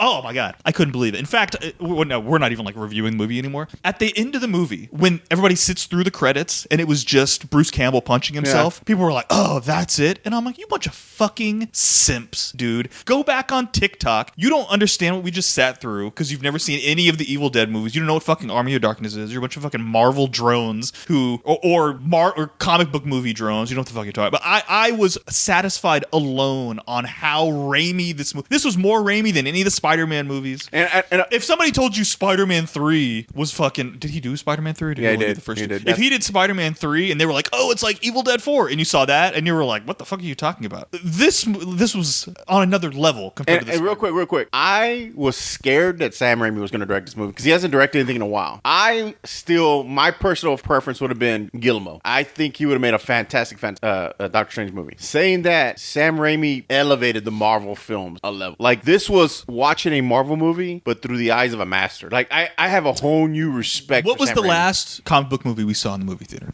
Well, the last one I saw was Black Widow. No. Comic book movie. The Batman. Oh, yeah. Oh, yeah, that's right. The Batman. This is the exact opposite of The Batman. The Batman was 3 hours of people talking in the dark, where I could have been clipping my fingernails. I could have done Wordle for the day and not missed anything in that movie. The Multiverse of Madness, I swear to God, I barely sat down in my chair, and it was wall-to-wall action for 2 hours. And I know you were jazzed about the runtime, and I was a little nervous because they were like, this is supposed to be the multiverse. There were so many rumors, all these stupid fucking appearances in the movie, that I'm like, how are they going to do all this shit and wrap up all these weird storylines? We got to deal with WandaVision, and we got to deal with all the Doctor Strange stuff, and we got Mordo. We got to deal with Mordo's new storyline, and then on top of that, we've got all the introduction of all the multiverse stuff. Like, how are you going to do this shit in 2 hours? It was like 2 hours and 3 minutes was the runtime. 2 hours 6. And I'm like, then on top of it, you got to have your CGI punchy battles, and I'm like, we don't have. There's not enough time for this. Except that it was all a bunch of bullshit. All the multiverse stuff was a bunch of bullshit. Like, we thought, what if? Was gonna because I thought I saw a zombie in one of the previews. So we got to do the Marvel zombies, which means they're probably gonna do like the multiverse Vision, Thanos, Ultron version. We're gonna have to touch all the, and we know Captain Carter might be in it, so that's another what if thing. When really Captain Carter was in it for like 45 seconds. That was all the what if shit. They didn't do any of that stuff. And then they're gonna have Professor X, so maybe they're gonna have they might have Hugh Jackman coming in or whatever. All this stupid, or they're gonna get somebody to play Wolverine. No. He just had his little scene in the Illuminati, and that was all we had to do, which I thought was fantastic. I love the fact that they harked back to 1996. I went with Fryho, and Fryho's son went with us, and he was so jazzed. He's like, "Did you hear the music?" And I'm like, "Oh, I heard the music. I heard the music. I heard." So, and then the zombie wasn't a stupid Marvel zombie from the dumb fucking What If show. It was 10 times better than this stupid. Like, if they would have just dropped a zombie out of a portal because it was in What If, I would have been rolling my eyes. In fact, the fact that it was perfectly set up at the beginning of the movie, and this is what I love, and this is why this movie is also the opposite of No Way Home. Okay, or Home. What was the last one? Fucking Multiverse of Homes. Is that movie didn't even stick to its own rules within the movie. The movie itself didn't make any fucking sense. And I know we didn't even review that movie on this podcast, right? We're gonna do a threesome of the all three of the No Way Home didn't make any sense. The movie didn't make sense in its own rules that it set up in the movie. Just to put something out there right quick, is I let my father know by email that I had seen the new Doctor Strange, and he said he doesn't know if he wants. Huh? That's a very bizarre sentence, but right. Go ahead. And he said he doesn't know he wants to see the new Doctor Strange movie because he was such a dummy in Spider-Man No Way Home. And I let him know, don't worry, that's not that Doctor Strange. I assure you, this is the real Doctor Strange. So This movie, because it was directed by an experienced professional director. No, I'm sorry. I read they did some lengthy articles with the screenwriter recently, or I think it was Variety or something. Did an article. Okay, I'll give other people credit too. Okay, that's fine. so the screenwriter and Raimi worked on the script together, and he said that he'd never really had an interest in directing, but Raimi just talking about the movie made it come alive to him so much, and the experience of making that movie with him and seeing a true master at work, he wants to direct a movie now because he feels like he needs to take all the knowledge he gained from Sam Raimi and do something with it because he learned so much from being with him. Sam Raimi is a master. He's one of our greatest living directors, and we slept on him for all these years because of Spider-Man 3 and Oz the Great and Powerful and shit, but he's still motherfucking Sam Raimi, and he let people forget about that. But I tell you, I saw the pilot to Ash vs. Evil Dead, and I fucking knew he still had it, and I was definitely one of those people who's like, fuck you, Sam Raimi's gonna fucking pull this off. So yeah, he's a master. He's not competent. He's a fucking master. And the runtime is old school runtime. And he was like, I don't care how much shit you want to put in this movie. I will make it work. We're not going to take any shortcuts in logic. We're going to set the logic up for the movie, even with a bunch of magic multiverse bullshit. We're going to set up rules of the universe. We're going to fucking follow them. And we're going to have it come all the way back at the end. And the end is going to make sense based off the rules we made in the movie, including what was the dream walking. Is that what they call it? Dream walking? The dream walking was set up perfectly. They even told you the rules of the dream walking. No, you can't, because I was like, what the fuck? He's going to try and dream walk. But it's like, you can't just dream walk back into your own universe. It doesn't, no, because of the dead body we buried at the beginning. You don't have to do, and it's just like, of course he did it. And it set it up, and that's our Marvel zombie, not some stupid what if bullshit where he pops into a universe and there's a bunch of zombies, which is what they would have done and if some other jerk off would have made this and Marvel pushed them around. No, you got to see, we made animated zombies on a TV show, so you got to put it in the movie. No, that's not how he did it. So I was grateful that there was not a lot of stupid bullshit. And I avoided all trailers. I haven't watched any trailers in the movie forever. I avoided all spoilers. I told you guys multiple times in text messages, please don't text me anything. They had that leaked foreign trailer, and I watched 30 seconds of it on mute, and then I was like, nah, I don't Didn't need watch this. it. The only thing I caught was my stupid fucking Google feed threw in a headline of review that said something about like how Doctor Strange's sequel is foiled by fan service and something else. I thought this movie was, especially compared to the last Spider-Man movie, had like no fan service in it. It had the good kind of fan service. There's an argument that there was some fan disservice, but there's not a lot of fan service. The X-Men theme when Professor X comes out is fan service. That's the good fucking fan service. That's thumbs up fan service. Well, and they brought Illuminati, Anson Mount returning in the classic costume of Black Bolt. They did not have to bring Anson Mount back for that. I love Captain Carter, and she had this very just attitude about her. And she did the I can do this all day, but it was like ironic and because she gets cut in fucking half. Well, no, they cut her in half with her shield, right. Okay, wait. Mummy. And also the way Lashana she kills Lynch. Reed Richards. Oh yeah, unraveling him. Who was John Kricfalusi? No, not John Kricfalusi. John Krasinski. From The Office, who had been fan casted. Right. Yeah. And I'm like, you idiots! You guys were all jerking each other off, thinking you predicted that Tom Cruise was going to be in it when the fan casted John Krasinski as Mr. Fantastic shows up. I had no clue he was going to be in this movie. I have to say too, I question whether or not because now they're all like, and then he's going to be in the Fantastic Four movie. I'm not so sure. I don't think so. I think that's a fucking red herring. I think this was just like, look, he was, and now he's dead. Yeah. We killed him. Right. He was in one version, but we just killed Captain his ass. Carter never coming back. We killed him. No. Which good, because I can't stand that Professor fucking X concept. never coming back. We killed him. Like they got. But the chick that was Photon. Let's be honest. He is definitely not spry chicken no more. Who? Patrick Stewart. Oh yeah. And that was a little disconcerting, to be honest with you. It was like, what's his name in Black Widow? General. William Hurt. Passed away. William Hurt. Yeah. Where people were like, ooh. They even had to say, didn't you know you just had your quintuple bypass or whatever? And it was just like, no, he looked like really sick. Yeah. And then he passed away. Yeah.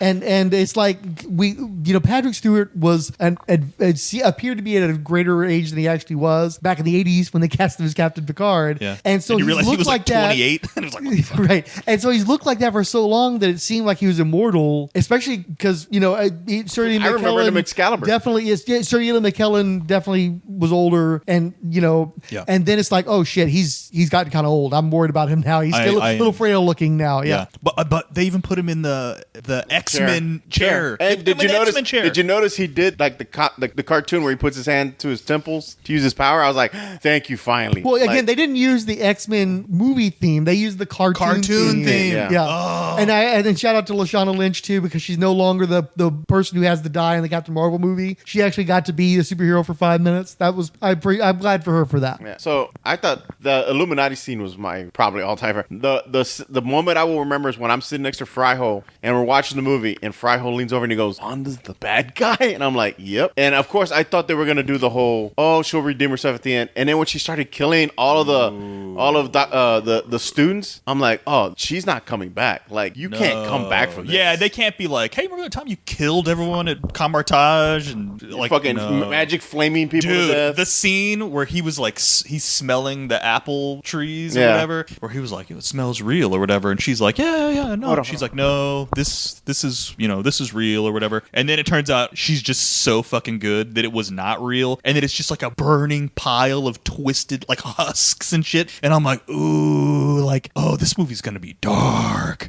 I just love that moment too, where nobody's an idiot, right? Nobody's an idiot. So Strange is like, I never told you. She's even she knows she fucks up in a way that anybody could easily fuck up. He catches it, and she catches that he catches it. I like that. I like that they gave everybody credit. Yeah, and that was the thing too. Your inclination was it was sloppy storytelling when she says America's name, and even like my wife turns to me, she's just like, he didn't say her name to her, and I'm like, yeah. And then immediately afterward, she was like, you didn't tell me her name, did you? And he's like, no. And they said it earlier where it was some demon who was trying to get to her, was sending all these monsters after her, and that's when you realize, fuck, Wanda's the head demon sending all Shumagorath after all the, like, oh no, dude. And so yeah, they punked out on Shumagorath, but I don't remember the name of whatever that was. Well, they had to because I think there's a rights issue. Oh yeah. Yes, there's a naming rights issue. It's like that's a the only reason they thing or didn't call something? it. I don't know. I remember reading that where they were like, they put Shumagorath in it. They can't call him Shumagorath because there was a rights issue with the name. But we all know it's Shumagorath. Yes. Yeah. But no, that wasn't them trying to change anything. They literally couldn't use it from what I understand. Or it would have been I just remember telling Fryho, this is such a cooler Starro than Starro was.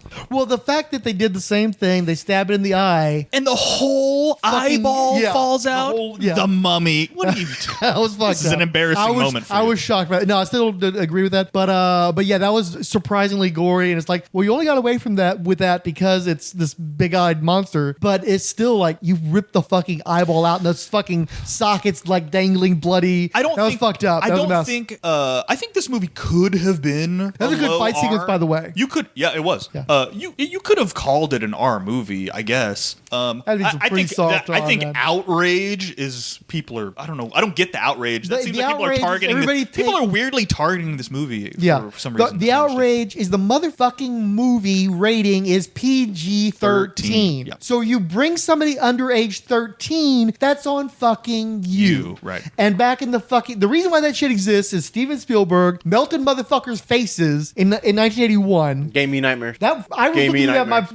saw that shit through my mother's fingers as she's trying to protect me from that fucking shit. Just so you know, just quick, a friend of mine's mother had like a really old Bible, and he would always mess with it. Says, we don't open that because remember Raiders? That's what happens when you open that.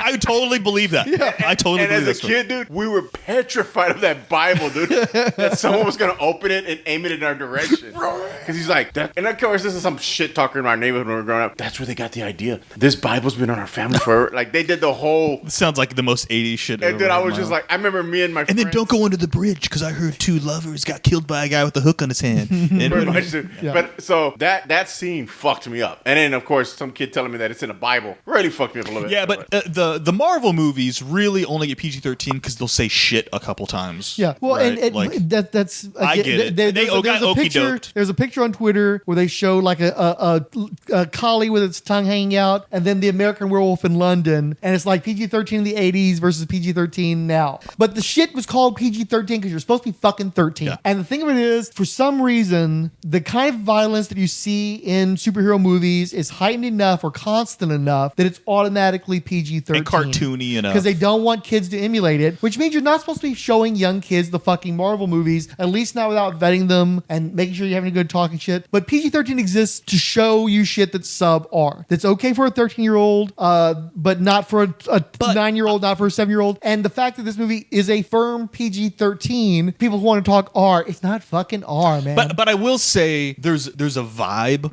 Some parts of this movie had an R vibe. Well, it's right. Like there's a difference between the cape. You can have a bad guy. You can have the Hulk chasing Black Widow down a hallway, and it's oh my gosh, I hope she gets away. Scarlet Witch with the full Carrie blood on her face, with the ghoulish limp, killing people while she's doing full murdering people. And they were doing. I'm telling you, that's where I was getting the Evil Dead vibes. That was an Evil Dead chase through the woods. And that was actually part of the problem now what's I had. Occurring in it isn't necessarily R. There's the cock tease, because I know what you can get away with PG-13 because Drag Me to Hell did that. And that pushed the boundaries of PG-13 and showed that he could do an Evil Dead type horror movie that's really fucking tense and really gross and, and still be great. There was and an so, R the tension yeah. in this movie. And that's the word I was looking for. Multiverse of Madness just does not go that hard. It does not go Drag Me to There's me a couple to hell scenes. hard. A couple scenes. Yeah. Not. So there's a little bit of a cock tease where you would have the bit like where she's getting trapped in the jagged crystal mirror dimension and shit, and then she turns it around on them, and they're trying to cover all the reflective surfaces, and her fucking hands are coming out. Such an Evil Dead. You're such an idiot, dude. That is the most Evil Dead shit I've ever heard but that's in my what I'm life. talking about. Is then they do that sort of Evil Dead shit, and then they kind of puss out later on. So it's like, when did the movie puss out? There's a lot of cock teases in there because the movie is not as dark by the end as where it starts out. It's a fucking Disney film, dude. Like I know, they still have to sell toys and shit at the end of the day. Hey man, Disney gave us fucking The Black Hole. Disney gave us fucking Something Wicked This Way Comes. Disney's fucked up some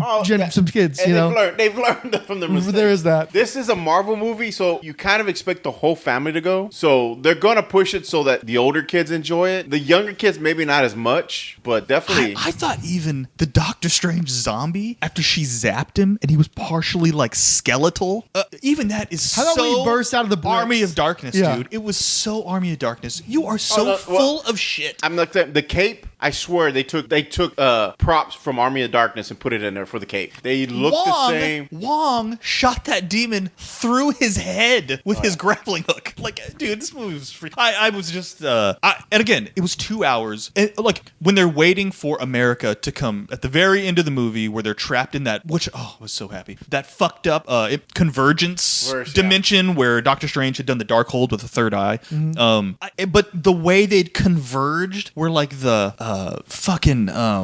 Brooklyn Bridge is like sideways, but they didn't do the dumb what was the dream movie, the Kevin Nolan dream movie? Inception. Inception. They didn't remember. We were all disappointed in Doctor Strange 1 because it was fucking Inception. So much Inception, and they just reused the same effects, MC technology, Escher the same effect math. over and over again, and you're like, where's this Doctor Strange? Sling ring. And it was like, and energy weapons. That's all we got from Doctor Strange 1. Mm-hmm. This movie, they even could have done the stupid Inception stuff in that universe, and instead they didn't do. That was such a gloomy, fucked up, with like the sands, like the oceans. I just remember Fryho going, "Is that the Flash running through the city?" Because you would see this red flash. But Benedict Cumberbatch's handwork in this one was way better. He did the full like Hail Satan devil horns and all the fucking casting shit. Yeah, the Sam Raimi 100. This is another Evil Dead thing where he falls and he sees the music notes and then he starts pulling the music notes. My girlfriend hated that. Oh, he thought they was corny. And I'm like, this is Doctor Strange shit. This is the weirdest. When they're fighting with music, yeah, I liked it. I loved it. She didn't care for it, but I liked it. Thought it was awesome, and and it was like the darker, bassier notes when evil Doctor Strange when he was. Dude, are you kidding me, dude? This is the weird shit I signed up for with Doctor Strange. Well, and again, it's Raimi, so it's the hero against the evil version. I did like the fact that they were falling when they were falling through the different. Thank you for pointing it out. What? It's the Evil Dead. He's fighting the evil version of himself, like in every Evil Dead movie ever, where he comes. We've been trying to prove this to this asshole. Hold on. I liked when they're going through the multiverses and you're trying to catch each one. Like I still think one was a Savage Land. He definitely went through Spider Noir's universe. Even the cartoony one was kind of fucking weird. The painting universe was weird. That's what I liked. I don't need to go in the universe and sit there for 10 minutes. Just give me a glimpse and move on. But even then, the Illuminati universe one was beautiful. They did a really great job at just making it a weird spun-off universe. Wait. Pizza balls. And my favorite, pizza balls joke. My favorite, they showed Black Bolt use his power and how fucking devastating it is when he says, "I'm sorry," and just fucking disintegrates him. Dude. Well, and not just that, but again, getting back to Mac's point, set up, payoff. Yeah. You don't have to explain what happened to Black Bolt against Wanda because you already showed what he would do. What happened. And you didn't have to watch 8 hours of Inhumans to get that bit. You know? I didn't finish my point. So when he's in that final fucked up converged universe and they're waiting for America to come rescue them, that's where in the Batman that we watched or in several of these other Marvel movies, you would have had like 15 minutes of disposition between what is her name? What's his chick's name? What is his? Well, Rachel McAdams. What's her character's name? Christine.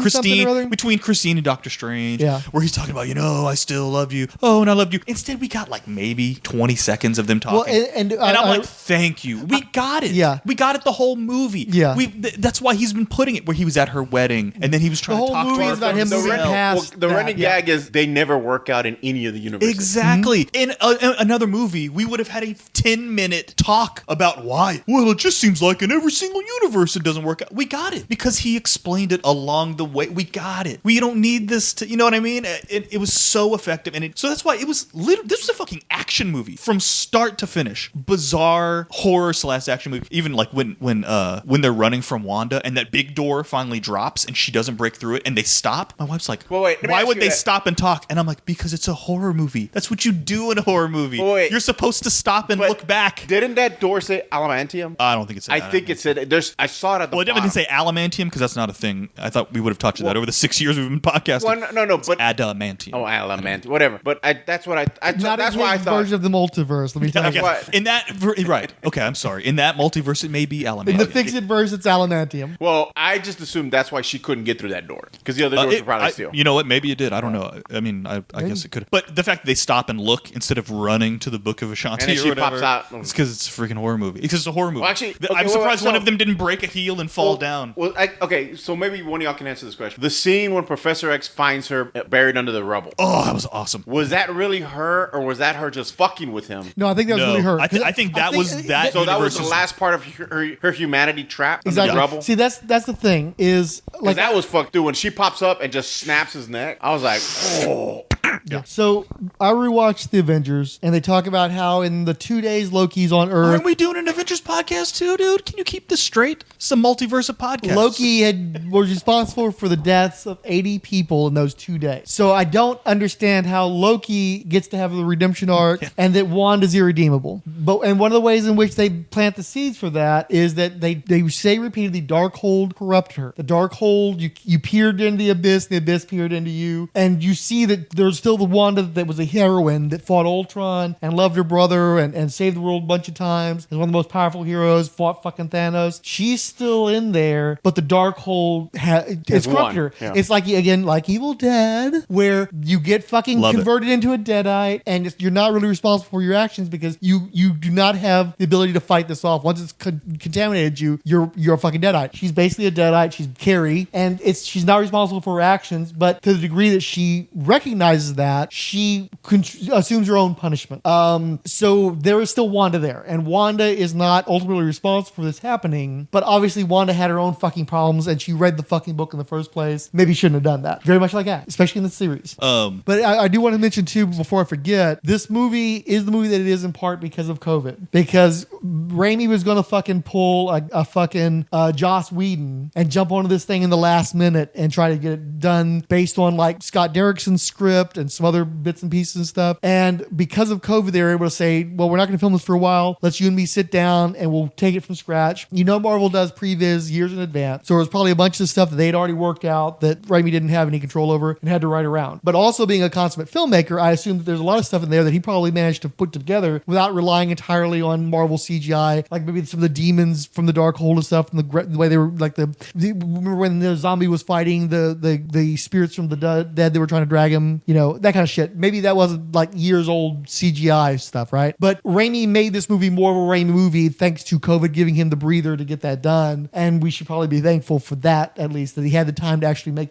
a movie more Raimi-esque. Yeah, I just think that, you know how, and I said it earlier, where it's like the previs, all the CGI is like Marvel handles that, the directors have no control. You handle the people, we'll do all the CGI. And I just feel like if you put this up to any other movie, maybe Shumagorath or that original rope monster, lava monster guy might look like some other stuff in these other movies. The rest of this movie, I didn't think looked anything like any of the Marvel movies. I didn't think it looked anything. That fucking cape, dude. I told Fryho, if I Marvel feel like the Legends cape does a Build-A-Figure, I want that fucking Build-A-Figure. I want that cape with all the hands. And I like the way he used it like a shield, and then he throws them at Wanda, and they're surrounding Wanda, and they create like a cocoon. And they're like grabbing her and then Wong puts that orb around her, and she reaches out, and he's like, she's escaping, and you hear them going, no, you're not, and they're all grabbing her hand to drag. I was like, fucking great, so dude. Evil Dead. I won't lie. The first time I saw this movie, loved it. The second time, that 2 hours go like that. It was so fast because I knew what was coming. So just to I left the movie and I like immediately wanted to see it again. Immediately, and I'm like, I know I missed stuff. I saw it within the same week. I saw it on like Wednesday, and then I saw it. I'd love to go. Like tomorrow, if I can catch a showing tomorrow, I'd love to go see it tomorrow. And and again, I know that it doesn't have like the greatest Rotten Tomatoes scores, although who cares? I think knowing the shit that they jizz over, I've got less and less regard for Rotten Tomatoes. I don't give a shit about tomatoes. But again, because I give shit to the fucking Snyder stands all the fucking time. They drive me fucking nuts. But also, there's just legions of fucking Marvel pass givers where everything. Oh hell, Marvel! Everything that fucking gives you the ha-has, and this movie does not give you the ha-has like most of the Marvel shit. There's comedy in here, but it's not a funny movie. I mean, I liked when Doctor Strange, when the action starts, he's at the wedding and he goes there and he finishes his martini and he reaches in and he pulls the cape out as he's jumping out, and it was like, dude, that was such a fucking just like I always imagined Doctor Strange doing like a portal thing where he'll like portal and then he'll portal somewhere else with the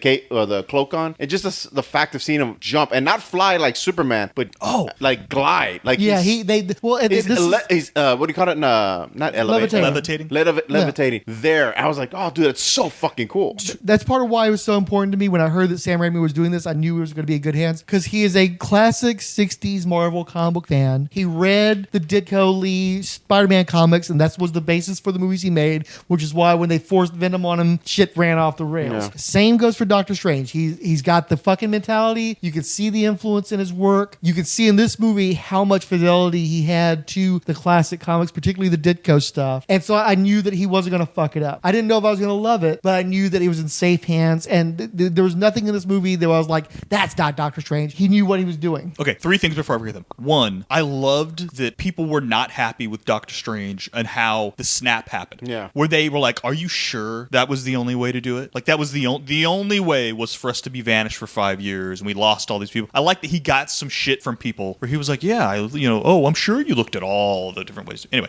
I like that. 2, lack of energy weapons in this movie, because I told you I can't stand the stupid, like, I've got all this limitless magic. Let me make a sword out of it. So done with that. Wong did his thing, but that was okay. Wong keep doing his thing. The fight scene between Baron Mordo and Stephen Strange was fantastic. Dude, they were kicking each other. If you guys see it again, pay attention to the fight scene. Dude, they kick each other's ass. And I love that Stephen is like, remember, because they learned to fight in Kamertage. So they're actually like fighting. And remember how he had the boots. Baron Mordo had the boots, and he actually used the boots. And I'm like, thank you for, you know what I mean? Okay. But also, the reason they didn't have to spend forever on Baron Mordo's character arc is that it wasn't the Baron Mordo from our universe. Yep. It was, and they okie doked on that too. So I'm like, oh, how are they going to fit rectifying where Baron Mordo's been all these years? It's because it's not his Baron Mordo. And I like that you don't go. They called back to, you don't go on green, you go on red. Yeah. And then it was like they called that back for Baron Mordo, that he was coming after him the whole time. And I loved it when he called him out, where he was like, you were probably jealous of me the entire time in this universe,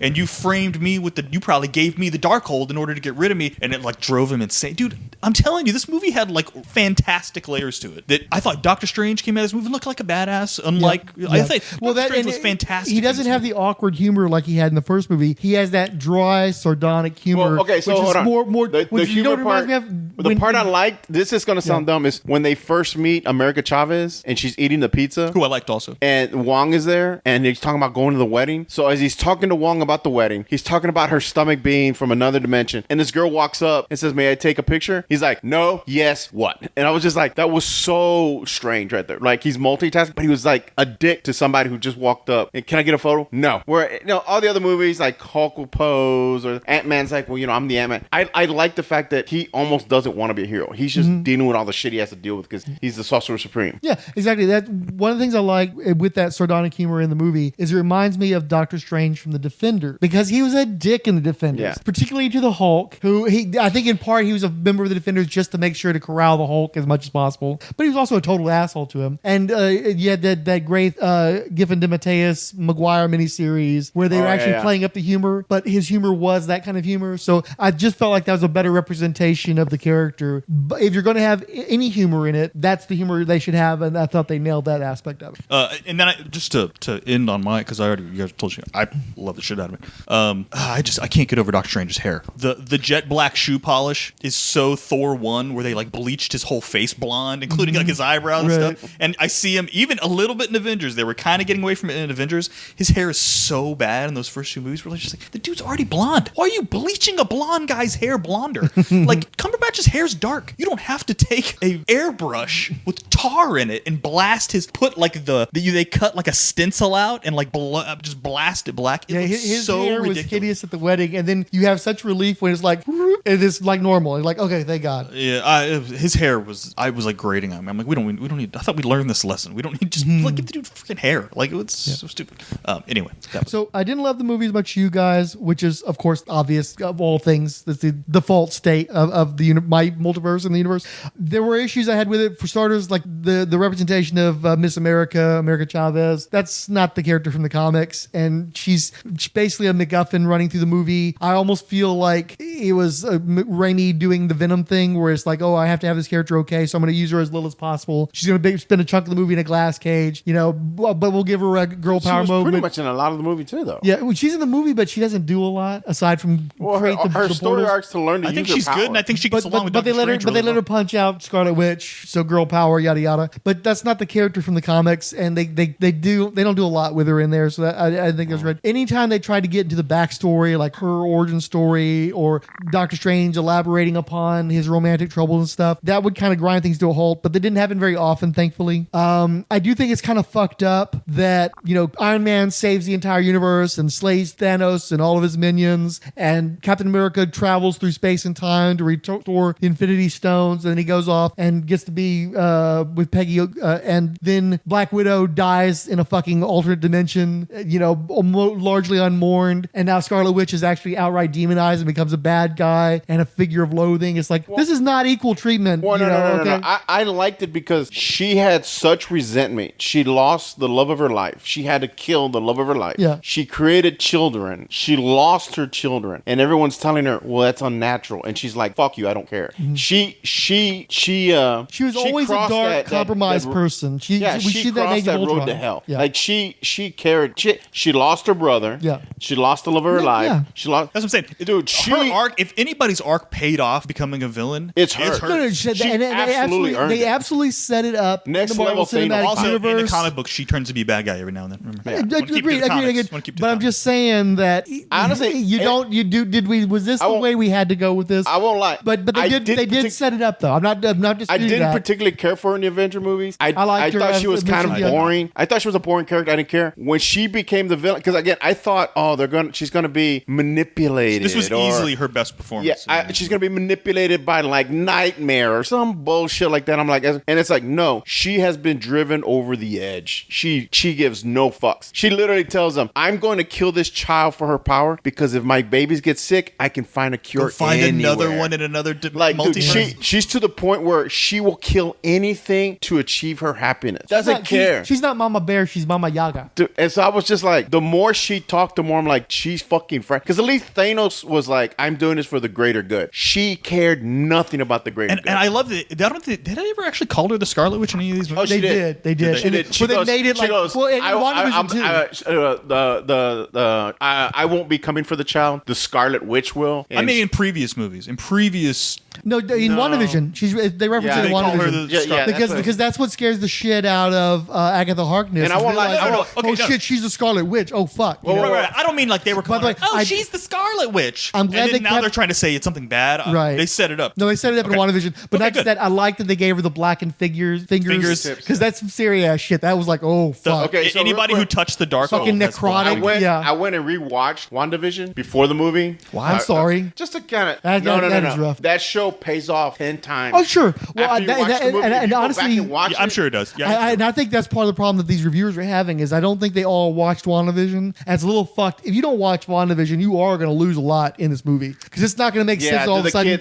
Where the fuck are these kids coming from? And they're once you start realizing she created them mentally. If the whole thing instead of the kids would have been getting Vision back, everybody probably would have got it. It's a reverse Agents of S.H.I.E.L.D. where you kept waiting on shit to be paid off in Agents of S.H.I.E.L.D. or to build out of Agents of S.H.I.E.L.D. and nothing ever. It was just this fucking bottle that nothing ever came out of. Where like you need to. This is a Marvel Universe event, and you need to read the prequel miniseries to understand the fucking event. But let's face it, it'll be the same thing for Captain America 4 or whatever, right? How the fuck this guy came. Well, unless you're like, no, Steve gave Sam the shield at the end. Right. I don't need to know how he got true. maybe. So the thing that also got me was the fact that in our universe she created, or in that 616 she created her children. In another universe she had the children. In another she didn't. So I almost thought there was going to be kind of like the Spider-Man multiverse one where she's going to go and steal children from other universes to like replace sick. Like, dude, you could go so dark with this. Another thing they said where they talk about when you're dreaming, you're actually dreaming of multiverses, and America's like, I don't dream. Yeah. But I loved that she was just like, I know they're out there because I dream about them, and it's just like, oh, that's so creepy. I dream about them. It's like a Nightmare on Elm Street layer. That's just and I love like Wong where he's like, so when I'm running naked being chased by a clown, well, that's happening in the universe somewhere in the multiverse. That's happening. So I mean, dude, that was the movie's so good, dude. Well, and that's actually one of the things that's giving me hope because I hate this fucking multiverse shit. I fucking hate it. But I think that we're building towards Secret Wars, and I think part of the point of Secret Wars is to reintegrate the Marvel Universe, make sure that the mutants are part of the new Marvel Universe that comes out of Secret Wars, and they think they're going to blow all this shit up. I just love the fact. I think they realize that by the time we get to Secret Wars, we're going to be sick of this fucking shit. How are we building the Secret Wars? I don't understand. Well, because of all the multiversal incursions. They've already set up that when one universe incurs into another here's where universe, I get a little confused. One of them destroyed. I get a little confused. I thought we were building up to Kang with the TVA. Well, I think that Kang is going to replace Doctor Doom in Secret Wars. Oh, okay. Not the Beyonder? Yeah, well, I mean, the Beyonder might be in the mix too, but I think that Kang, you know how the story centers on Doctor Doom in Secret Wars? Yeah. In both versions of Secret Wars. And I think that they're going to use Kang instead because they're going to save Doctor Doom for something else like down the line. Okay, two. I'm not interested in any of this. Yeah. Did y'all catch whenever they're jumping through the portals when they pass the Living Tribunal? No, I missed it. That's the first universe. I know that's your boy, so yeah. The Living Tribunal sitting. As soon as I'm like, the Living Tribunal. I got to see it again and watch the Living Tribunal. And number 2, they need to do Contest of Champions. Okay. That was always one of my favorites too. No, they don't. Contest I don't know if needs the word I would use, but I'm game for it. Okay, you describe the plot in 30 seconds of what Contest of Champions is, and then you should, by the end of it, realize why you don't want to see it. Go. It's Secret Wars Part 1, or pre-Secret Wars. It's the first Secret Wars. Right. Explain the plot. What happens in Contest of Champions? The Game Master and was it Death or doesn't matter. Doesn't matter. Keep going. But what happens in Contest of Champions? You get 2 groups of characters and they fight to the death. What fucking character? You want to see the Eternals fight fucking Captain Marvel? They're getting a sight. They're getting a sequel. You realize Hulk is gone. We're gonna get Hulk and She-Hulk a little bit.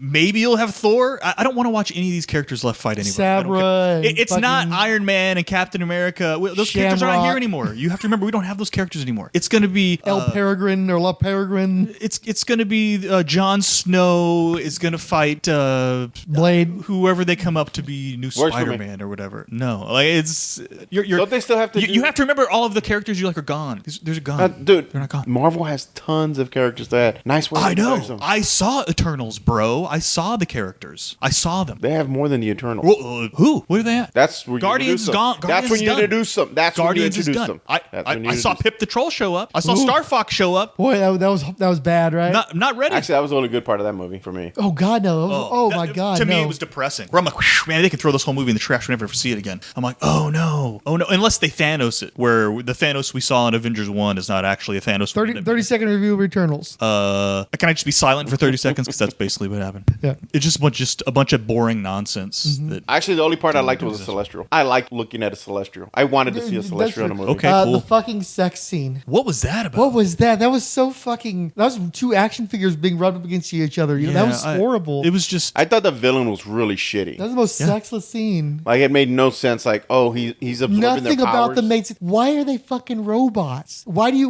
do robots rebel? Yeah, it was like a Westworld. Why do they fuck? Why do robots fuck? Oh no, they that don't was really a bad fuck. movie. I've seen it twice. Once by myself, once with my mother and another family member. And were you hammering nails into your fucking toes while you were watching it? Why would you do that twice? Weird. Yeah, it was just needs to just go away. Like the movie, it needs to go away. You think they'll make a sequel to it? It's definitely going to tie into shit because they said a bunch of shit. Is it? They'll tie some of that shit in. I think that they don't have to. No, I think that they're gonna. I think the Celestials are gonna be tied up into all that Secret Wars bullshit they're gonna do. If nothing else, they may drop the fucking Eternals characters, but the Celestials are gonna get involved. That's fine. Shit. Now, the only question I had from the Celestial movie was: so now in the Marvel universe, which that's supposed to be 616, correct? Yeah, the Eternals in the 616. Okay. Yeah. So is there a giant Celestial in the middle of the ocean? Excellent opportunity for Marvel to pretend it's not, though. Good for giving them the idea. No, that's just another multiverse. I forgot that the Earth was incubating an Eternal or a so you have an Eternal reaching out of the ocean that's frozen. I was like, is that going to be in like future Marvel movies? I had already blocked the whole end of that movie. It was just so horrible, so dumb. Yeah, anyway, I agree. guys, go watch Doctor Strange, Multiverse of Madness. I heard the box office dropped the second week. I don't want to hear that. Really? Yeah, I don't want that to happen. But how much has it made so far? I don't know. I don't really care. It needs to make a lot more than the Eternals, though. I guarantee it already. I think it made. I think the first weekend was huge for it. Oh yeah. Oh yeah. Dude, every show I went to has been sold out. By the way, and I'm going to go back because I want to see it opening weekend. I did not want to see it in the packed theater. I did not want to see it far left of center and all this bullshit. And I really wanted to see it in 3D because I was curious. So I accidentally booked like a theater that was so fucking large that it was like I was in the multiverse too. I was in another universe trying to watch a movie in that universe. And watching it in 3D, I was so fucking far away. It was literally like watching 3D on your fucking phone. However, it was some of the best 3D I've ever seen. Oh, really? Because usually when I'm watching a 3D movie, after about 15 minutes or so, it just fades in the background. I don't even notice anymore. Almost the entirety of this movie, I had the sense of depth perception. And it might have been because I was a fucking mile away from the screen. I don't know. Maybe it was just all about the distance. But I could see, it was like looking at a picture box or something. It was like looking at marionettes, but they were 3D marionettes. And it was really incredible looking. And I'd like to see that again much closer to the screen. So I re-listened to our podcast. I never did watch the original Doctor Strange in the theater again, but I am going to see this one again only for the 3D. I was very impressed in my showing. You better go see it fast because they'll take them out of 3D quicker. Oh yeah, they do. Yes, it'll get out of those 3D screens before it goes to. I'll get it too. Yeah, the quickly next then. big movie, which will be what? Well, they really don't regard 3D anymore. Remember, Lost 3D used to be a World. big deal, and now it's like way in the fucking back, and they don't have nearly as Well, many. let's be honest. The new Avatar movie, that's going to be their fucking selling point.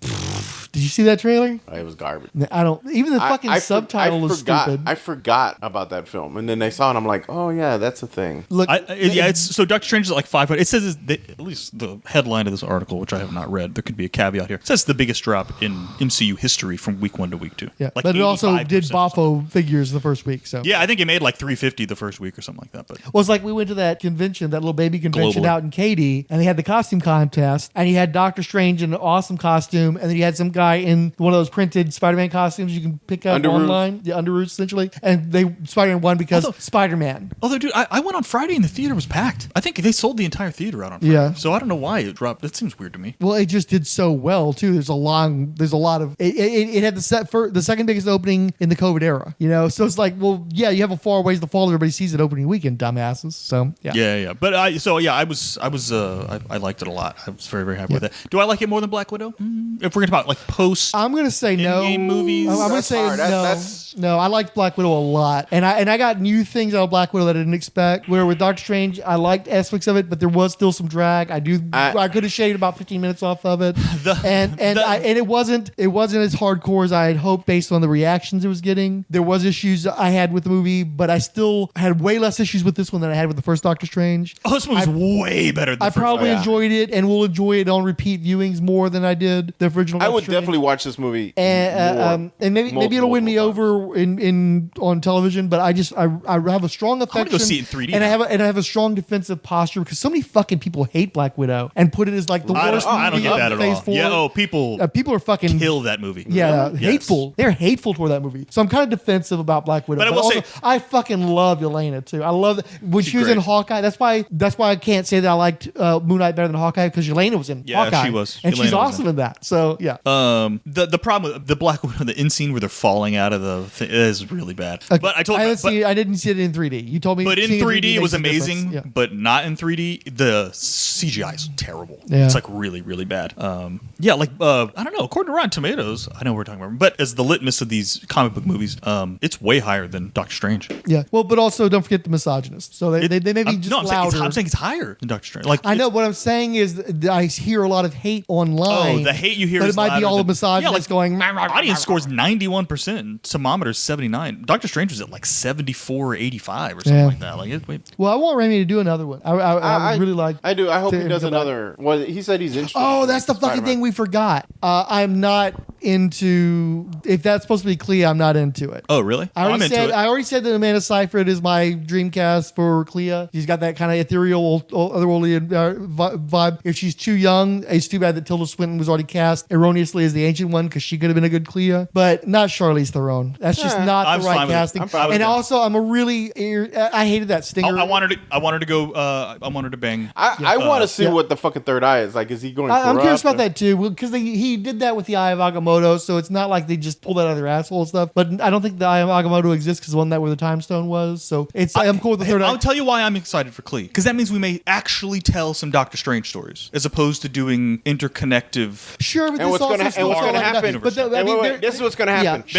She's going to take him into another universe, and it's the Fast and the Furious universe. And she's going to take off her costume and say, "This is mi familia," and Vin Diesel's going to come into the Marvel universe. Vin Diesel's actually Doctor Strange in that universe. No, he's Brother Voodoo. Yeah, don't introduce Clea in a fucking stinger. But I will say this: one of the things I did worry about has happened. We are dealing with Doctor Infinity, your friendly neighborhood Sorcerer Supreme. He mostly exists as a guy who does stuff for other characters, and nobody trusts him to do his own stories and his own movies, and that's a shame. But this at least felt like a Doctor Strange story, even if it was dealing with a bunch of MCU shit. At least I think Raimi managed to put enough Doctor Strange flavor in there. And frankly, there aren't a ton of iconic Doctor Strange stories to adapt anyway, so I don't really sweat that. That's why I was so focused on set. Give me one more. Yeah, but I do want to complete the set though. Yes, go to the Dark Dimension. Give us some mindless ones. Give us Dormammu and Mordo. Go ahead and go give the full silver dagger with Mordo. Yeah, if it's the last Doctor Strange movie, at least give us a proper Doctor Strange movie. But I'd like to see Sam Raimi do it. Go see it, people. It's awesome.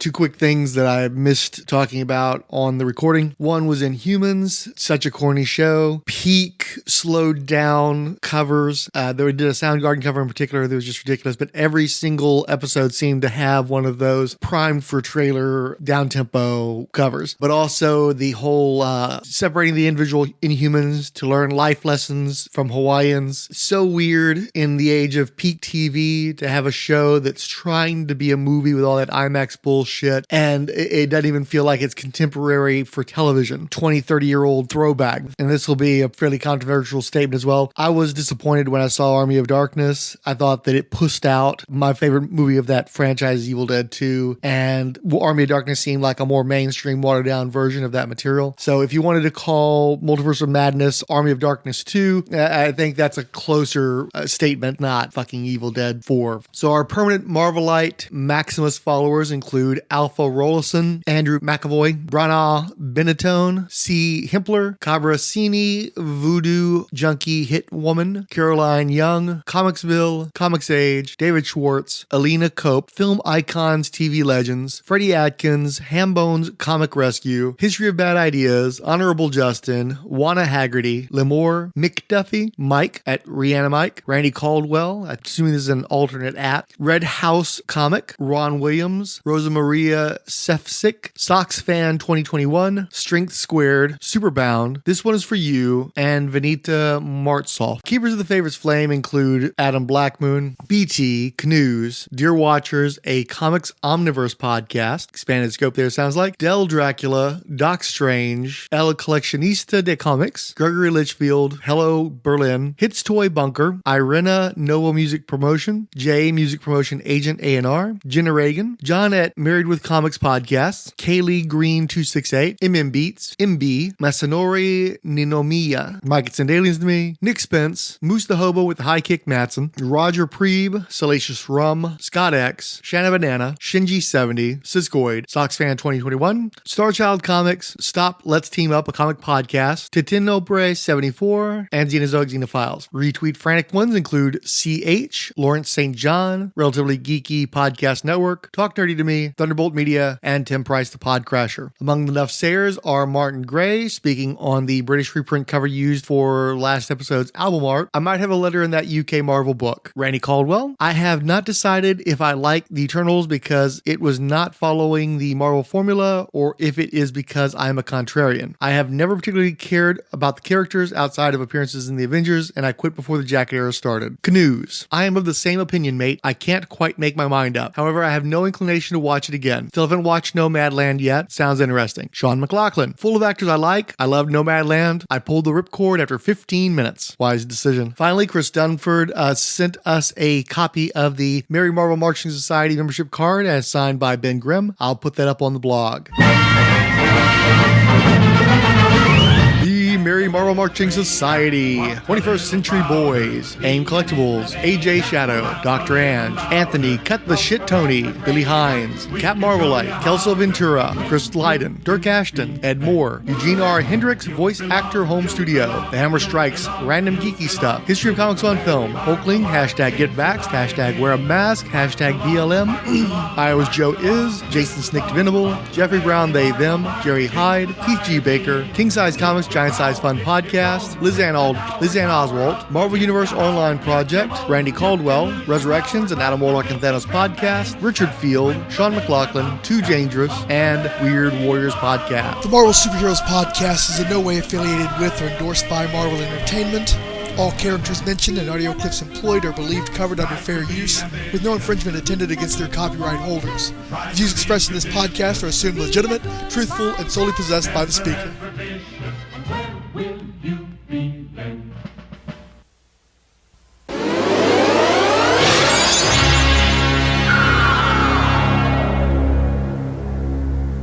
Real quick, go see The Northman. Great movie. The what? The Northman. Northman, never heard of it. Alexander Skarsgård and the guy who directed The God bless Witch and Anya Taylor-Joy. Did it come out lately? She's weird. She's kind of creepy looking. She is kind of creepy looking. Yeah. But I like it. I'm not so much into it. Yeah, I'm kind of into it. Too weird stick figure thing going on there. Too much. She's too much like the girl from Nightmare Before Christmas or The Corpse Bride. Not into it. No, I'm into it. Okay.